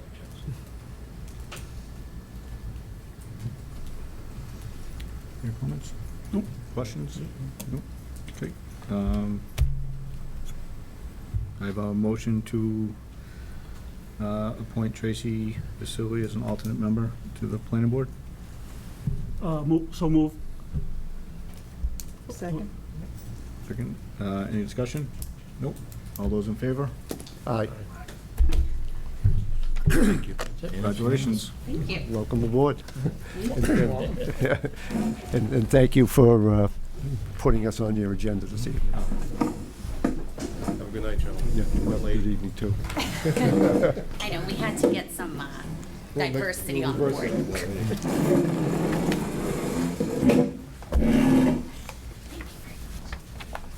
Okay. Being 9:10, a little late, to open the public hearing for Big Night Venues, DBA, the Scorpion Bar, and Mexican Cantina, public hearing. Read that into record, Mark.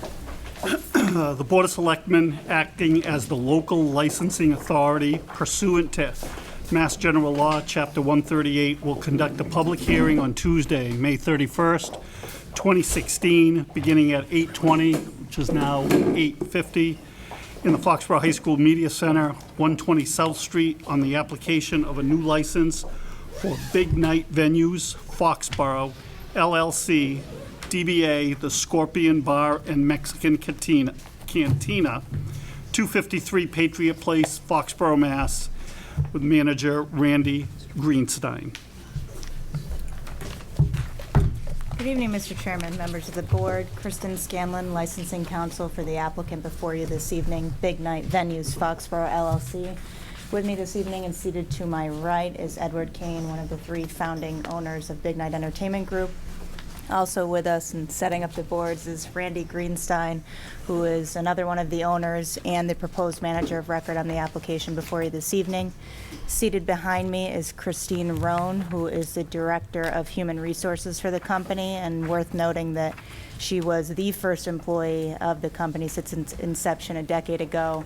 And last but not least, with us this evening is Jason Nichols, who is the Director of Security Operations for the company. He's been with them for 8 years and hails from Las Vegas, where he was the head of security operations, leading over 100 security personnel at the Palms Casino in Vegas.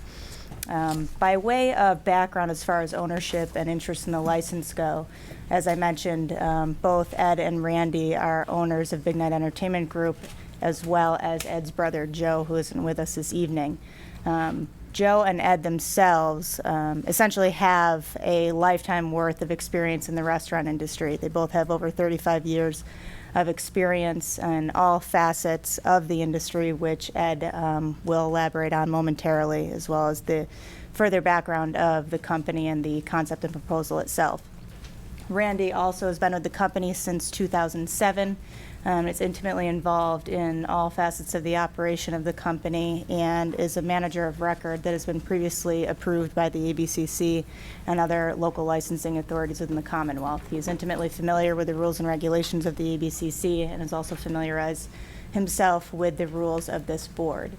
As far as the location itself goes, which is 253 Patriot Place, as the board, I'm sure, is aware from applicants that have come before you in the past and applicants that have come before us this evening, the Craft Group is a group that has a very extensive and thorough vetting process. And since the inception of discussions with Big Night Entertainment Group, between them and the Craft Group, I think they all would agree, both Brian Early, who is here from the Craft Group, as well as Ed and Randy, that they have formed a solid foundation of a good working relationship, and it's a relationship that they're both excited to build upon, and we hope the town agrees as well. As far as the concept and proposal itself goes, again, I'll turn the floor over to Ed momentarily, as I think he's the best one to explain the details of that to you. But it is for a high-end, high-quality, family-oriented Mexican restaurant, and a concept that we feel is unmet and unrivaled not only in Patriot Place and in Foxborough, but the area as well. And it's one of the many reasons that they're excited to bring this concept to the town. As far as the application itself is concerned, because this is technically an application for a new license, a brief discussion on public need and common good and character and fitness of the applicant is warranted. And if I may just briefly start with the character and fitness of the applicant, I would hope from what the board knows already from the application materials before you, of what you may know about the applicant in front of you this evening. And certainly I hope by what you learn by the end of the evening here tonight is that the character and fitness of this applicant certainly isn't in question. Their reputation precedes them, and it's a reputation that is a positive one, that's responsible, award-winning operator that brings high-end, high-quality concepts to every community that they have restaurant establishments and operations in, including Boston. They have 3 locations there: Empire, Red Lantern, and Gem. They're working on a 4th one now, and as well as their locations down in Connecticut. And I think the communities there would agree, as well as the boards that grant them the privilege to operate in those locations, that they not only meet the expectations expected of them for a high-end, high-quality restaurant concept, but that they exceed them in bringing quality food, quality and creative, innovative food and beverage services, and an overall hospitality environment to the area that provides an enjoyable and safe environment for their patrons. As far as public need goes for this particular license, this is a license that falls under the special legislation that was granted to the town for Patriot Place, and it's my understanding that there is one available, and that would be the one that we're applying for. And together with the availability of that license, as well as the unique concept, which Ed will discuss, and the appropriateness of the location, I think with those factors taken together, it makes sense to put a caliber of this operation in that space that is currently unmet in the area. So at this time, I'd like to turn it over to Ed to detail the concept and the background of the company as well. Hi, everyone. Thanks for having us. It's quite an introduction. So I thought by way of introduction, I might talk about some of our history quickly and how we've operated in the business, and hopefully end up with talking about the culture of our company, Big Night Entertainment, which is the one that would be operating here, and how we've really tried to set the bar for what we think is kind of a national market for hospitality and recognition in the hospitality market. So Big Night, I started with Randy Greenstein to my right and my brother Joe, and Christine as our first employee in 2007. We started then at the casino at Foxwoods with, they wanted to put a nightclub there as part of their new MGM growth. So we did an award-winning place called Shrine, which has been open since 2008. We opened when the casino opened there. And we've won tons of awards there, including for the food there, Best Sushi in Connecticut, Best Design, all kinds of awards. And it's really been an amazing property. And I don't know if you've had an opportunity to go on our website and look at any of our places, but I think the common thread you'll see is that really spectacular design. That one was a $12 million project, and it's really off the charts, beautiful, I think. Right after that, we did a concept called Scorpion Bar, which is kind of it was the original concept that we're basing part of this on. This is a more suburban concept that is more restaurant-based than that particular one at Foxwoods, but that was our second one. We've won design awards for that. It's really been an amazing property for us. On the heels of that, we opened High Rollers, which is almost 38,000 square foot high-end bowling alley. We were voted most beautiful bowling alley in the world. It's really got this kind of 1920s Bellagio look. When we built it, our mantra was, what would Steve Wynn do as far as what would that look like, that kind of Bellagio look, and that really beautiful custom wallpaper, custom carpet, custom everything in the place, marbles, and really pretty amazing space. Again, if you hadn't seen it, you could take a look at it. It's really pretty spectacular. And then we added a fourth venue down there, which is called Red Lantern, which is an Asian restaurant. It resides above Shrine, and it's a full-service 220-seat restaurant, sushi restaurant. It's predominantly Japanese and Chinese. It's Japanese with the sushi component, and Chinese with kind of a mixture of regional Chinese cuisine. And again, we've won a lot of awards for food at that restaurant. On the heels of that, we did our first restaurant in Boston, which is called Red Lantern 2. And it's in an old carriage house, kind of built in 1890. We gutted it out, and within those walls, we created Red Lantern, which is full-service restaurant. It's 240 seats. It does 500 or 600 dinners on a weekend night. And again, it's pretty spectacular. We've won design awards. Open Table, I'm sure you're familiar with, as hottest restaurant in the country. And we have the same thing happen at Empire. Then we did Gem, which is an Italian restaurant, which is downtown Crossing, which is kind of a new area in Boston, which we are very bullish on, and we may have been kind of early pioneers there, but it seems to be picking up. And again, beautiful design, kind of representative or reflective of a European supper club. That was kind of the look that we did, kind of a Jacques Garcia look. On the waterfront, we did what I think is kind of our best design restaurant, and that is our newest, and that's Empire. 14,000 square feet, right on the waterfront, very vibrant, very busy. We've won design awards. We just were in the top 100 hottest restaurants in the country. We do a lot of corporate events, and that's another common thread. We do a lot of corporate events, from full sellouts for companies like Hill Holiday and hospitals and everything who take over our spaces. We really try to design them with very high-end materials and very good looking, so that we can take advantage of kind of what is a great market in Boston. So that is my new company. I have another company in Hingham. It's called Eat Well, which I started in 1988. I opened my first restaurant there, which is Stars in Hingham Harbor, in 1989. I designed it. I created it. I still own it. And it's breakfast, lunch, and dinner. And it's the reason I want to talk about Hingham is because it's much more like this community here than what we do in Boston, as far as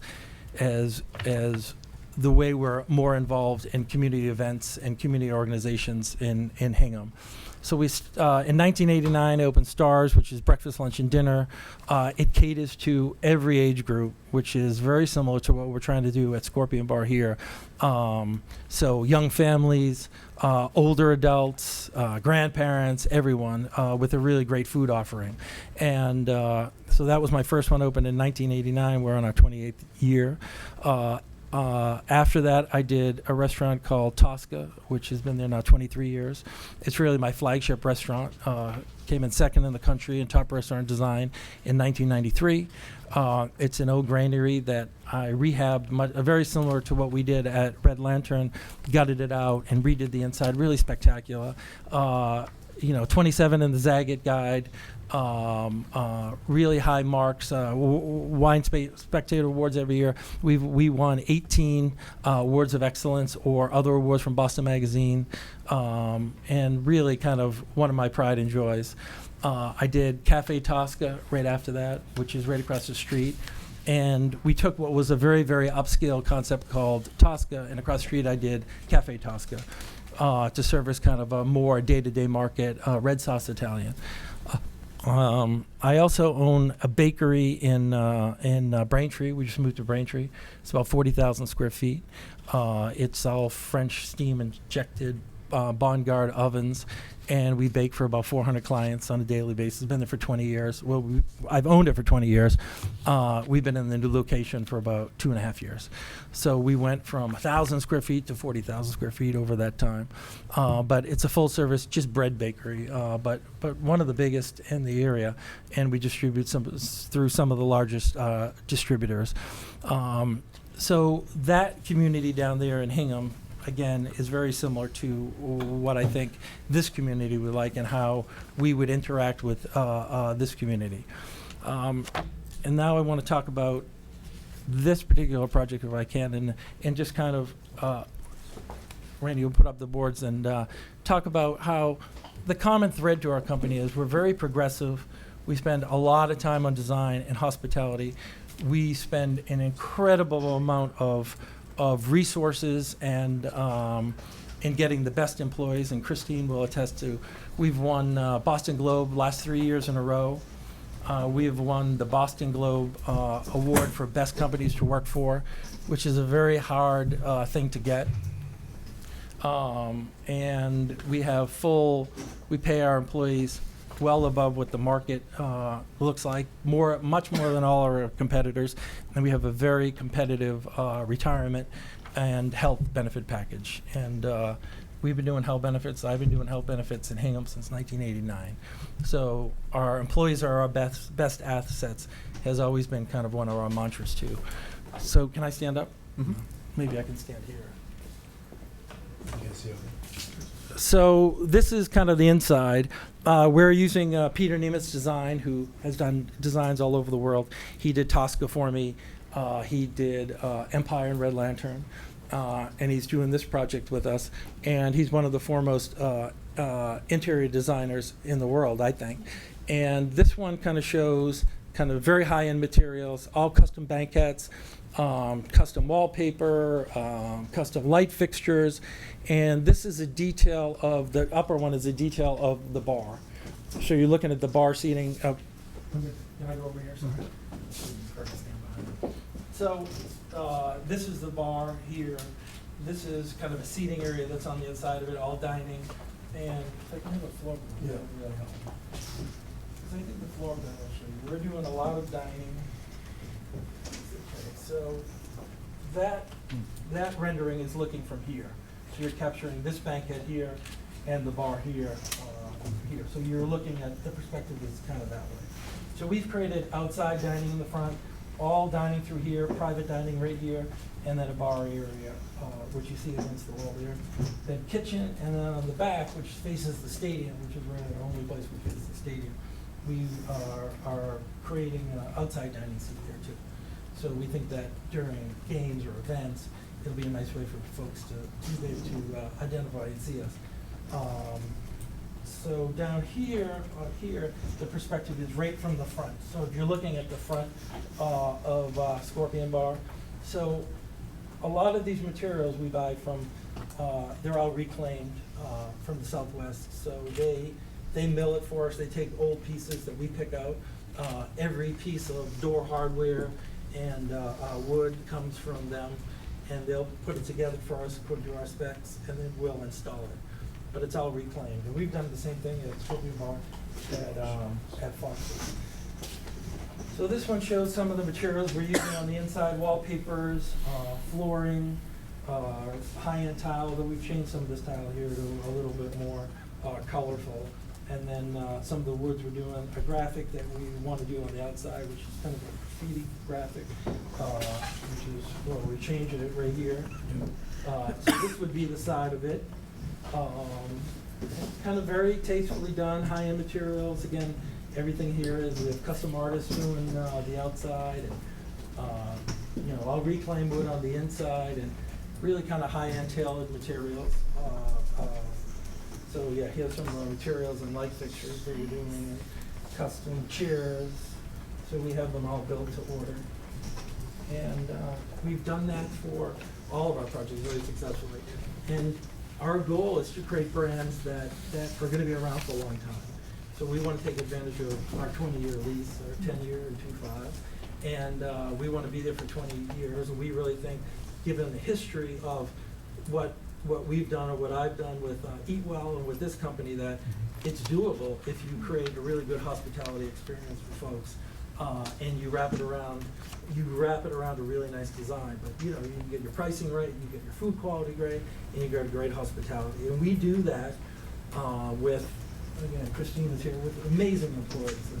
And I keep going back to our employees, but we have 650 employees, and we have won the Boston Globe Award 3 years in a row. It's very, when Christine first wanted to do it, I was a little hesitant because they solicit your employees. You know, they email all your employees, and they fill out a survey. And I was like, geez, I don't know what that's fully going to look like with all our employees. But we have won every year, and I think it's a real testament to what we do, but more importantly, what Christine and what Jason do as far as managing those employees. We think we're going to have somewhere between 90 and 100 employees here. They'll all be in very well-paying jobs. We've had incredible success at getting great employees because we pay more than the market, and we provide a really great hospitality experience. So we think we'll get amazing employees here too.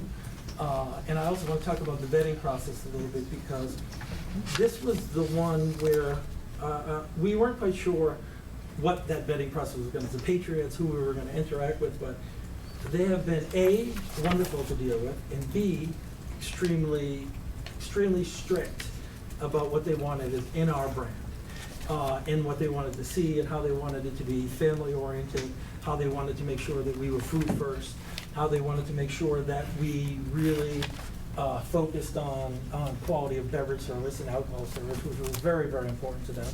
So it was probably the longest kind of negotiation on that part that I've had in all my years in business. And it was really kind of refreshing, because we were looking for a space to create a new version of Scorpion Bar. And when I first came down and we looked at the space, we loved the physical space, but we wanted a partner in an area that was going to really embrace the concept and was going to work with us, and someone who wasn't going to fool around with not putting great brands in their facilities. So their crew has been really terrific to work with, and to get us to what I think is going to be an amazing brand for us. We hope to expand this brand in other kind of residential markets. We think it could do really well. It has great legs. We do upscale Mexican food that's really very terrific, and we have a fun environment. So I think we can do very well. And if this model does well, I think it's one that I've never been in business for 28 years, and sadly I've never repeated one. So this would be our first attempt to kind of repeat something, because it's different in the sense this is much more food and family friendly and food forward than our other ones. But that's kind of where we are today, and thanks to the folks at the Patriots and Patriot Place. And also we had a great opportunity to meet with the town manager and with the chief last week, spend an hour with them. We brought our staff and the folks here and walked through what we were trying to do and accomplish. We talked about policies and procedures, what you all require, and I think that, without speaking for them, of course, I think they were happy with the sense that we are here to make sure that we are part of your community, because like Hingham, our success is really based on repeat customers. In Boston, it's a little different in the sense that you get tourists, and you get people, it's a little more transient than it is here. So we see this one as a really great opportunity to test a brand where we want folks like you to come in repeatedly, whether you come in once a week or twice a week, and folks at Hingham that go to Stars. I have some people who go breakfast, lunch, and dinner 5 days a week, 7 days a week, and we give back to the community again, high schools, sports programs, and parades and fireworks, and I think that it'll be a real nice pleasure to be back in a community that really could embrace a brand like this, and you feel like that's part of it, and part of it is getting great employees. So we're happy to be here today. I'm sure there's a bunch of questions, and we're open to answer anything, and we're very flexible in kind of what we're trying to accomplish here, because we want to be the best. We think we're the best in the market. No lie, I think we're the best in the country. We came in 4th in the country. We came in 4th in Inc. magazine's fastest growing companies. In 2011. We went from 0 to 40 million, basically, and we have continued a really nice upward trend without losing kind of sense of who we wanted to be in the hospitality business and how we wanted to treat our employees in that growth. And we take great care of our employees. I think Christine and Jason would attest to the fact that they are on kind of a bonus plan and incentive plan where we really do a good job at sharing with them kind of our benefits and as owners. So I think they have a sense of ownership and part ownership also in Big Night Entertainment Group, which is kind of the parent company to all these other LLCs.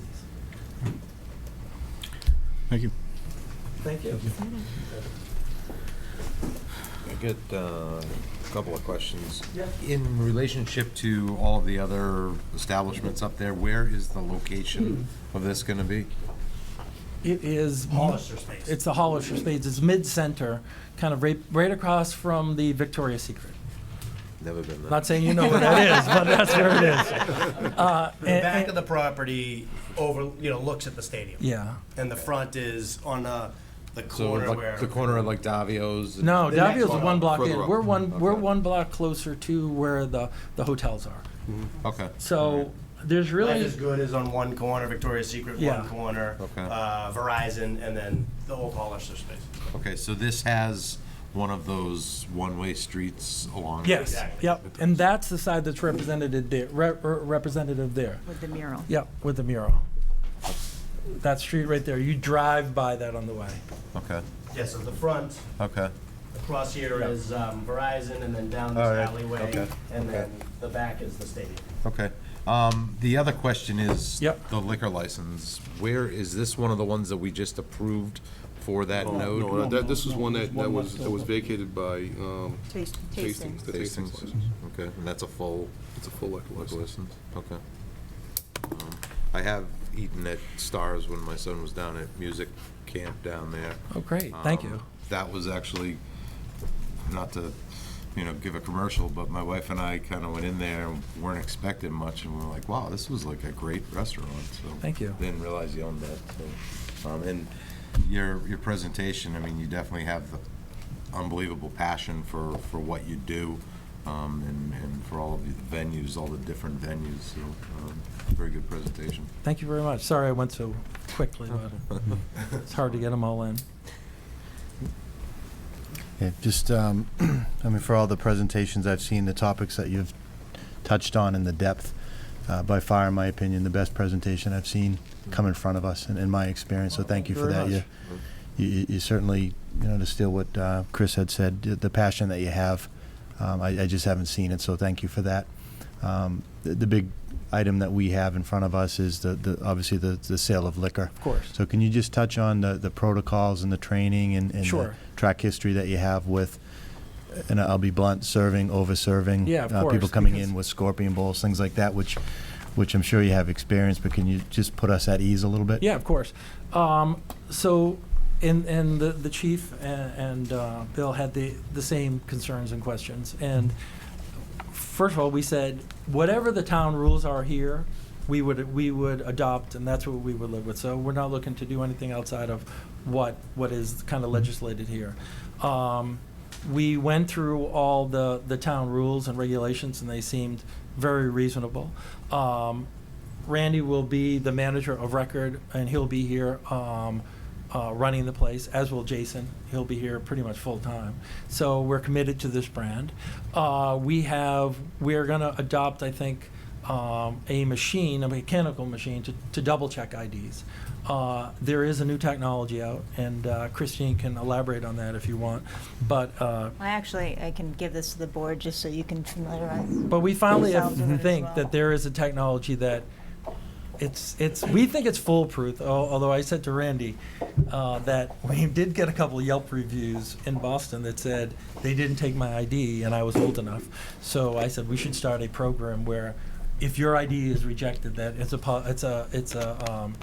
false negative, that we would reward you with a gift card or $100 or $500, whatever. But we're very strict about when folks come in. We're very strict about, we understand that without the license, should you grant it to us, we can't really operate successfully. It is part of what we do to make a profit. It's part of what obviously complements great food and a fun environment. And we know all the, or we appreciate all the what's the word? We appreciate all the he's laughing at me.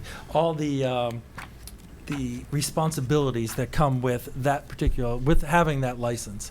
And we think we've done an amazing job for 28 years at maintaining liquor licenses everywhere between Connecticut and Boston and Hingham. And we obviously need to continue that. Jason and Christine will head up the training. I know we're hiring a gentleman.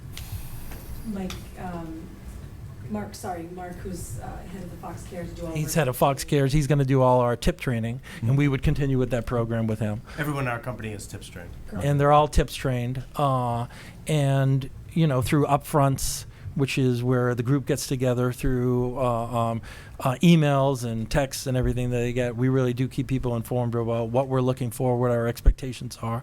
We are not in the underage game. We are not in the overservice game.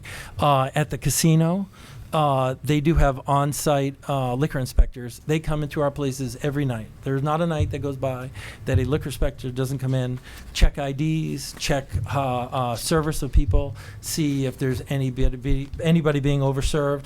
And Connecticut has some crazy laws as far as how many drinks you can have. You can't grab 2 beers and walk away. So they're very strict, and we adhere to those laws. And they are there literally every night, those inspectors. And in our opinion, the more kind of enforcement or friendly enforcement you have or reinforcement you have makes your brand better. So, we like to sleep at night as owners and make sure that our places are run well. So the culture of our company is very, we want to be there for 20 years, and our liquor license, or more. And our liquor license is incredibly important to our brand and how we're perceived in the market, because if something happens with your liquor license, it's really a black eye or a stain on our entire kind of organization. So as Big Night Entertainment, this is Big Night Venues, and so a lot of folks will know it. So we take it very seriously. Great. Thank you. Thank you for answering that. you've received a copy of our liquor regulations? Yep. And you notice that we have restrictions on the size of drinks and stuff, so are you anticipating any specialty drinks that? Well, we have a lot of specialty drinks. We are going to adhere to your requirements for shared drinks, which I think is probably the biggest hurdle. It's not a big hurdle, I shouldn't say. It's probably the one that's size. most important to you all. The size, we don't The size. allow those. Yep. big drinks. So, We'll keep everything within the rules and regulations. Yeah. without a doubt. So the Scorpion bowls will not be part of this? Yep. well, Serving. Whatever size is allowed is the Yeah. size. It's not very particular in the documents as to the exact size, but whatever size is on property, and allowed, we'll adhere to. If I may add to, it's our understanding that there are some other locations, particularly in Patriot Place, where the shared drinks are allowed so long as they stay within the confines of the rules and regs provided by the board. For instance, the 1.5 ounce shot per drink with, if it's a shared drink with a mandatory 4 persons, 6 ounce to the shared specialty drinks. But if that's something that the board's not inclined to entertain, we certainly would abide by whatever your feelings are on the matter. I'm not familiar with that regulation.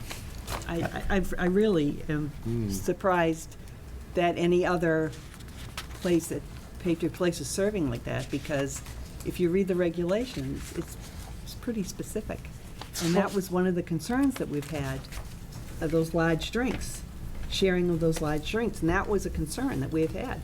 In the documents that I've read, I haven't seen any specific ounce regulations of the size of the drink, but like we said, we're obviously gonna do whatever you guys, whatever the town says. I'm pretty sure we do. Basically, whatever the rules are, Whatever the you're rules not are, we asking would for follow. special, Yeah. okay? we Right. won't be in violation of any of the rules, for sure. But the drink section has not been, we just finalized kind of what the food menu would look like. I'm sorry. Just Yeah. to be clear, I have to admit to you that I did not see the shared drink section when I looked at it initially, so I apologize for that, for not letting you know that, but that's something that, the shared drink approach is not something that the board has always frowned upon that. So, Well, that is the casino menu. Okay, so So this that's would not be representative of something- it. But not the only menu representative we of had right this now particular is the location. casino Okay. one, so we brought that along. But, we're obviously going to follow whatever the town regulations are, and we for sure will not be in violation of those. Okay. And you'd characterize your establishment as more of a sit-down restaurant? Correct. That happens to have a bar? Correct. Rather than a bar that happens to have a few tables for munchies? Correct. And in this particular location, we added tons more dining, and we started that menu is a little bit more progressive than, or more. There's more menu items, more food menu items than any other place that we have. So we had a lot of food items here because we think our survival is dependent on a lot of food. I mean, that's our concern, that we promote more sit-down dining. Yeah, of course. Oh, without a doubt. I think when you see the floor plan, there's tables, sit-down tables everywhere. It's an absolute full-service Mexican restaurant. Yep. Without a doubt.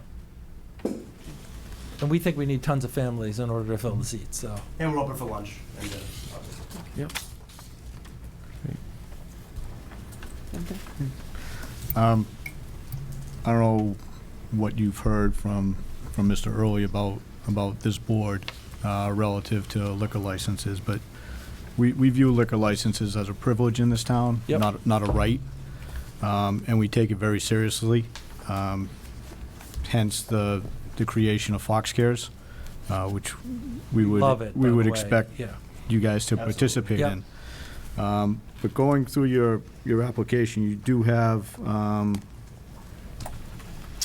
several violations with serving alcohol to minors, which we have zero tolerance for.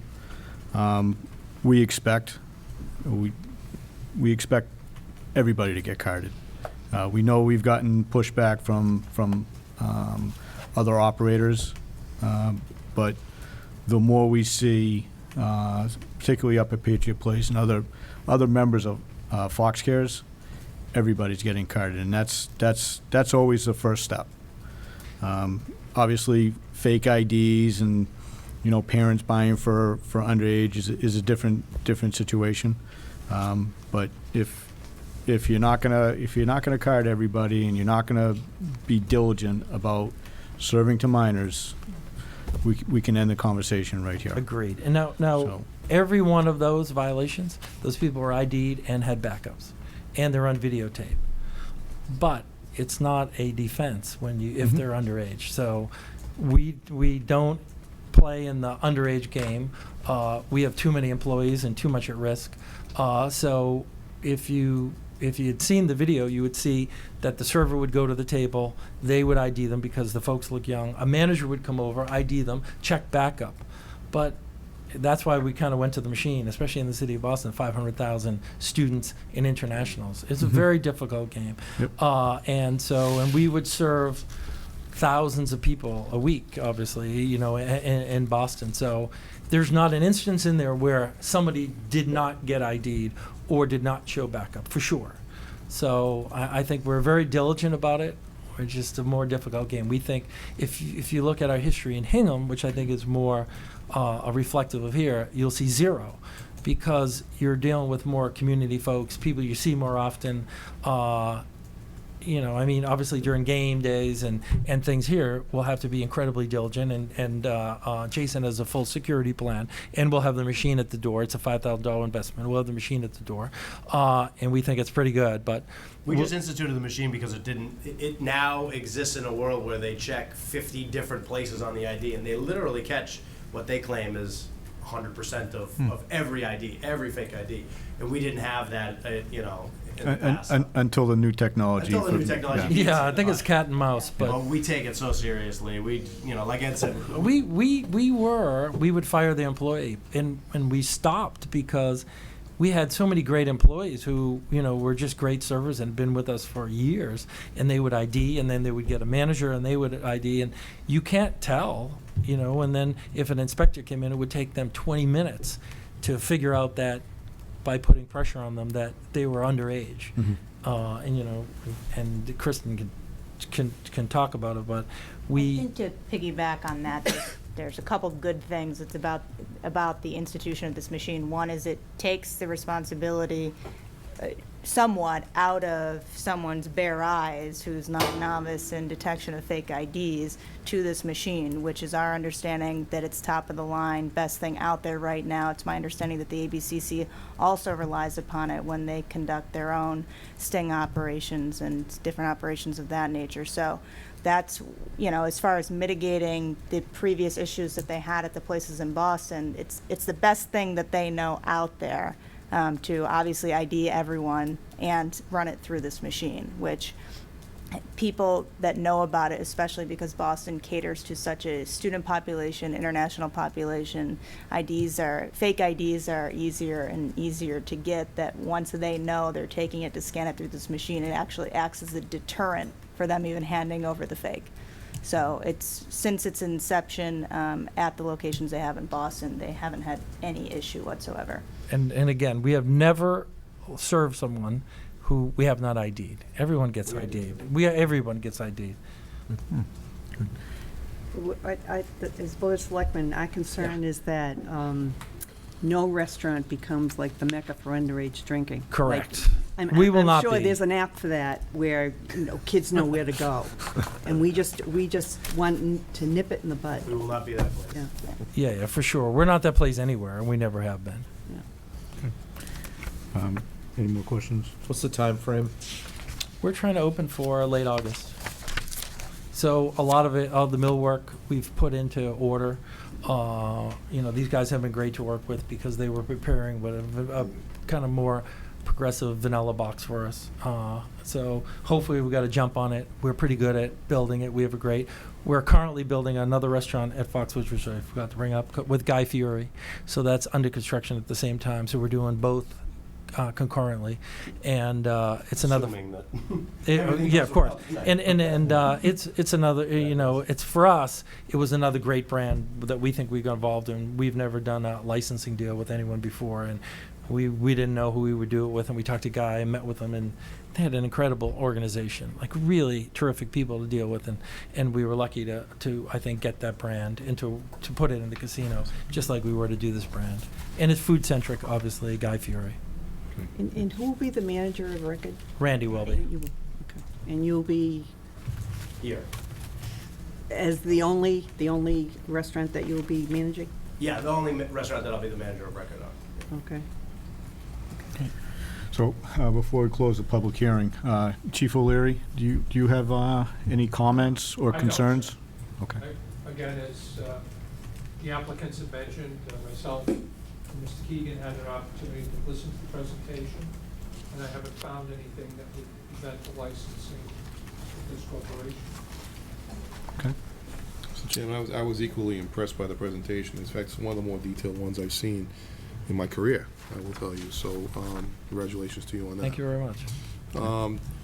I think the amount and level of detail they put into this preparation is actually, it's quite exciting to me to see this, because what that means is that we're going to a next level of restaurant in Patriot Place, which, have already set a pretty high mark in a lot of the places they have up there. But I will tell you, this is a new level in many ways. So I'm excited for that, and I'm excited for the opportunity that it presents to the town in many ways, and the fact that it sets a new standard, a new benchmark for a lot of places as well.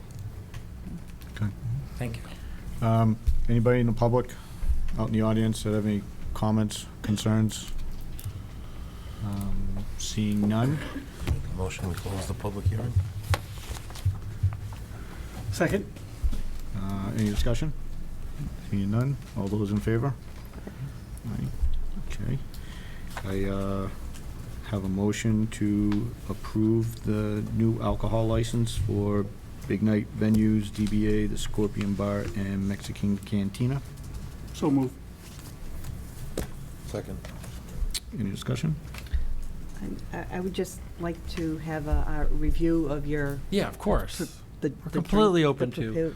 Proposed drinks, just. Yep. Of course. So, you'll be in compliance with the regulations and get you used to the regulations. Absolutely. Yep. So do we add that as a condition to the license, or? Yeah, just, it would be that, a review of the final bar menu Yep. with the board prior to Make opening. sure it's in Prior to compliance. opening, I would say. Is that Great. acceptable? Okay.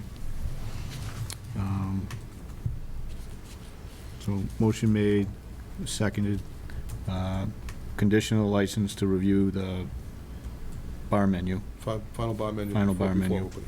Okay. All those in favor? Nothing. Thank you very much. Congratulations. Thank you. Very much. Good luck. Thank you very much. We're very excited. Thank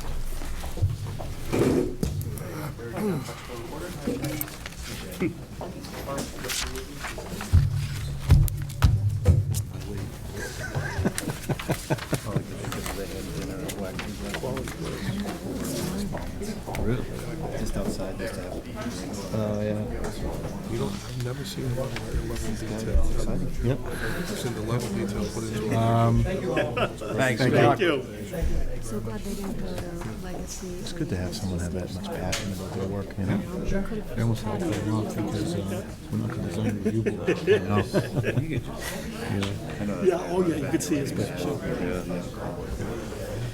All right, being it's a little after 9:30, Conservation Commission, Richard Golemi, discussion vote to appoint Richard to fulfill Valerie Marshall's term on the Conservation Commission. Mr. Bodie, welcome.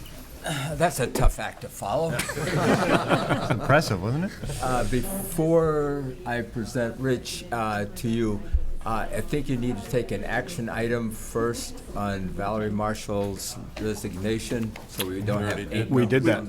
Already been Did that. We were ahead of schedule. Oh, okay. We were ahead of Yeah. schedule, and we got okay. behind schedule. All right.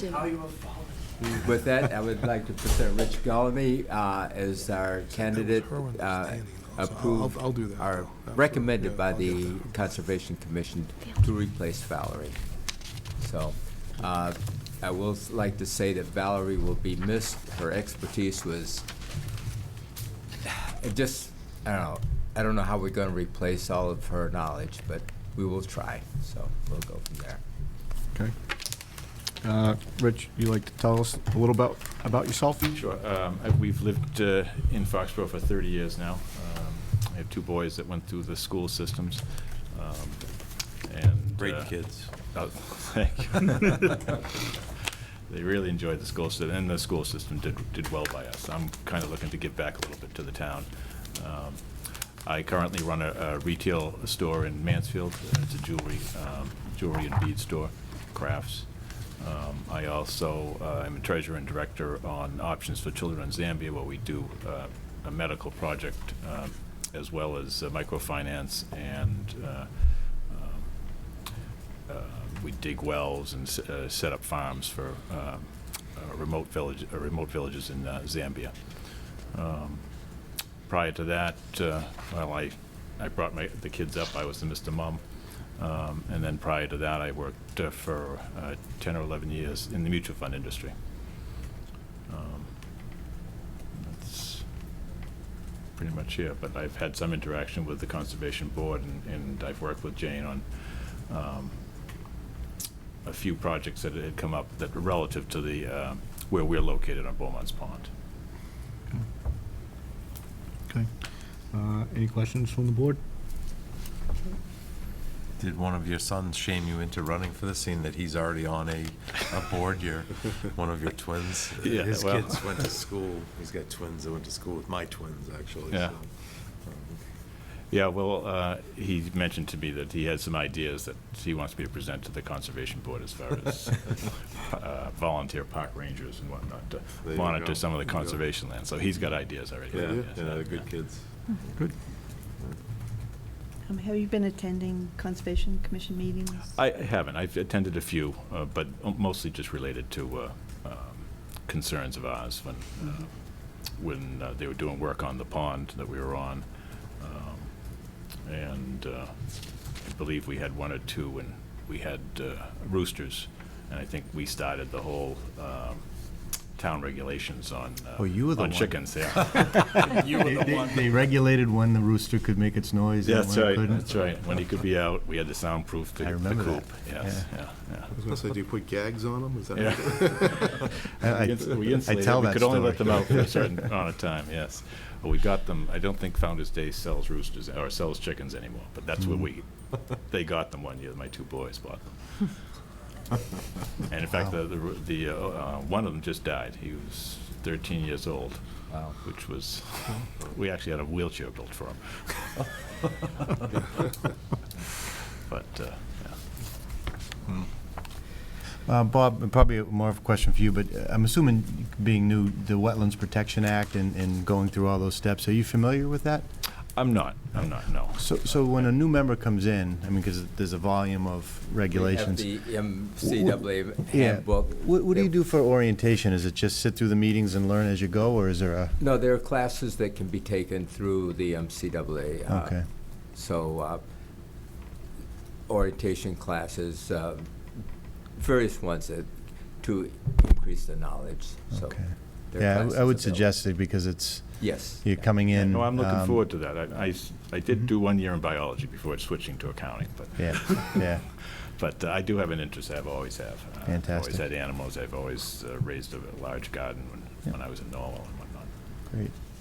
Well, thank you for your interest. It's exciting. When the rooster controversy, were you on the other side of the table?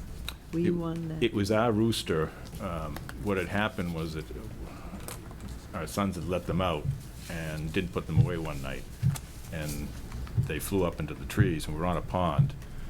And so at 3 in the morning, they started crowing. They don't wait for the sun to come up. And the people across the pond were a little bothered by it. And, I mean, we were bothered by it too. I mean, when we realized these two were roosters, they would crow literally every 10 minutes. Maybe they stopped for a few minutes, but then they'd kick back in and crow for 10 minutes, stop for a little bit. And there's two of them going. So it was a nuisance to us too, but they were pets at the time, and so we did fight to try and keep them. But No, the reason I asked was, so you have experience in coming before a board. yes, I do, yes. And we- so that's great for having empathy when you are a board member and someone comes before you. Yeah. You know, so it's nice to be on both sides of the table. And when we met with the neighbors at the board meetings, Yeah. we worked it out. I mean, one of them was one of the kids' teachers, and she says, "Oh, I didn't realize it was you guys. I wouldn't have said anything." But we did come to a good solution, and no more roosters. In fact, we bought 6 chickens last year, and 3 of them turned out to be roosters. So we found somebody who would have them for a meal as opposed to Pet. No, pets, yeah, I don't. All right. Any more questions? No. Have a motion to appoint? So move. I'll second it. Motion made, seconded. All those in favor? Right? Welcome. Thanks. All right, thank Good you. luck. Now, will you get his paperwork so he can start working next Monday? We'll sign it tonight. Great. Thank you very much. I will. They need somebody over there? Congratulations. Good luck. Good luck. I'll tell you a story about the rooster. Mary Beth? Yes, You're up. I'll keep it brief. Basically, my update is that business is booming in Town Hall. We've got a lot of things going on with regard to HR personnel type stuff. Last week, I participated in the Fire Promotional Assessment Center. We're an interview board looked at potential captains and lieutenants. So that was a great experience, and they're tabulating scores now, and announcements will be made soon. Also attended the police kickoff it was a meeting for all the detail officers. So great presentation by the chief and the 2 lieutenants to a representative from each community that provide detail work for us. So that was really interesting. It helped me to sit through it so I can craft some interview questions for the next chief. Where resumes are pouring in for all of our various positions that are open right now. And most of them end in the next week, which is good. The process is complete for recreation seasonal hiring, so if folks have interviewed for seasonal jobs, you'll be getting a letter from us with instructions on paperwork and setting up your training and all of that. That process went very smoothly this year. The rec department did a great job. It's the start of our performance review season. We're welcoming some interns and different transitions. Our Kayla Massesso is returning to us, helping with HR stuff. New intern short-term, Maureen Perry, is going to be helping the building department and fire department with entering data into a new online permitting system that we have. And just wanted to echo your good luck wishes to Mackenzie Leahy, who was our planning intern for 2 years, who now got a real job, now that you graduated from I think that we college. helped a little bit with that. I think we did. And proposals were due today for the RFP for the Police Chief Assessment Center, so we'll be opening those bids tomorrow. But lots of fun stuff happening. Lots of real interesting candidates coming into us. Yeah, today was like a huge flurry. The job posting for police chief ends tomorrow before midnight, so 11:59. How many did you get? We're still counting. Yeah. So it's great. No shortage, though. No I can tell you. shortage, From and all over the country. from far and wide, yeah. In fact, we even had an inquiry over the weekend from someone from another continent, so it's very interesting. Well, that's because they knew we were going to have a new Mexican restaurant. Absolutely. That's right. Actually, it wasn't that, it was further than Mexico, I can tell you that. But, no, so we'll continue to keep you updated on that, but there's a lot of fun stuff happening. Okay. Great. One last thing I failed to mention earlier, but Founder's Day, this is the last meeting before Founder's Day, so we want to make sure the community is aware of that Founder's Day is February 11th this year. February? Oh, I'm sorry. June. Well, June. Who brought the new guy? June 11th, February. See what happened with Memorial Day? Sorry. June 11th. Sorry about that. That's why I didn't show up yesterday. So it's June 11th, and we have a great slate of things planned, including the big parade, of course, the big field day, and of course fireworks later that night. So lots of surprises planned. So feel free to join us. It should be a great day for the community. I heard they're bringing the town manager booth back. So I hear. So I hear. I could have to wear my bathing suit. But I can't wear a suit, right? So maybe even better, right? All right. All good. Give a motion to close the meeting? Close the meeting? Oh, wait, oh. Sorry. Sorry about that. I just have to ask one question. Barry Dunow, Foxborough reporter. I'll make this fast. Does Foxborough currently have a Mexican restaurant at all at this time? Or because my boss and I were talking about that, and I want to get confirmation. I don't think so. No. I know Walpole has one. But wasn't there one up at Patriot? Well, yeah, there's a Moe's Southwest Moe's. Grill, Yeah. like That's more of a fast food. takeout. Moe's doesn't count. Yeah. Oh, wait, Moe's. I like Moe's, but I don't think it. But okay, Yeah, but there is a Moe's. And there's no alcohol there. None of them, none of them that have alcohol. There was a Cordoba up there too, wasn't there? A Patriot place? Okay, yeah, but not a traditional. So we have a sit-down. Moe's, but nothing else. Right. Right. I guess Moe's somewhat counts. Thank you. That's all. Any update on the Mechanic Street? What's happening again? No. I will say that the speed limit sign The on flashing one Mechanic makes a Street difference. makes a huge difference, because when it first went up, I was like, wow, I didn't realize I was going that fast. And 3 or 4 times I was like, wow, really, that fast? And now, this past weekend, not even paying attention to the sign, but I was like 29 miles an hour. So it definitely mentally puts it in your head. So have you seen a reduction in speed, I hope? No? Yes? A bit. A bit? And not with the big truck. Well, Wasn't there a sign on the other side of the street near the Y? A new sign? New flashing sign? Yeah, it checks your speed, you're going. Yeah, across We from. have a couple of additional ideas about that area that we're looking at right now as well. But too early to broadcast right now, but there are a couple new ideas that we're working on. I did speak to Dave in the Park and Street Department. I called his truck on Saturday. One of the signs that I gave you pictures of, now the trees are up and you can't see the speed limit sign.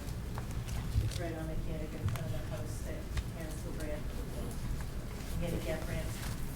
It's a 35 mile an hour. I actually have a picture on my phone, but I just didn't get to develop. Is Dave aware of that now, or is he? He is, Okay. yes, and I mentioned two of them. Okay. Bill, can we just follow up with them? Yeah. Okay. Move to close the meeting? Second. Any discussion? No? All those in favor? Good luck night, to all the everybody. graduating seniors. Yes. Good luck. Sunday? Saturday?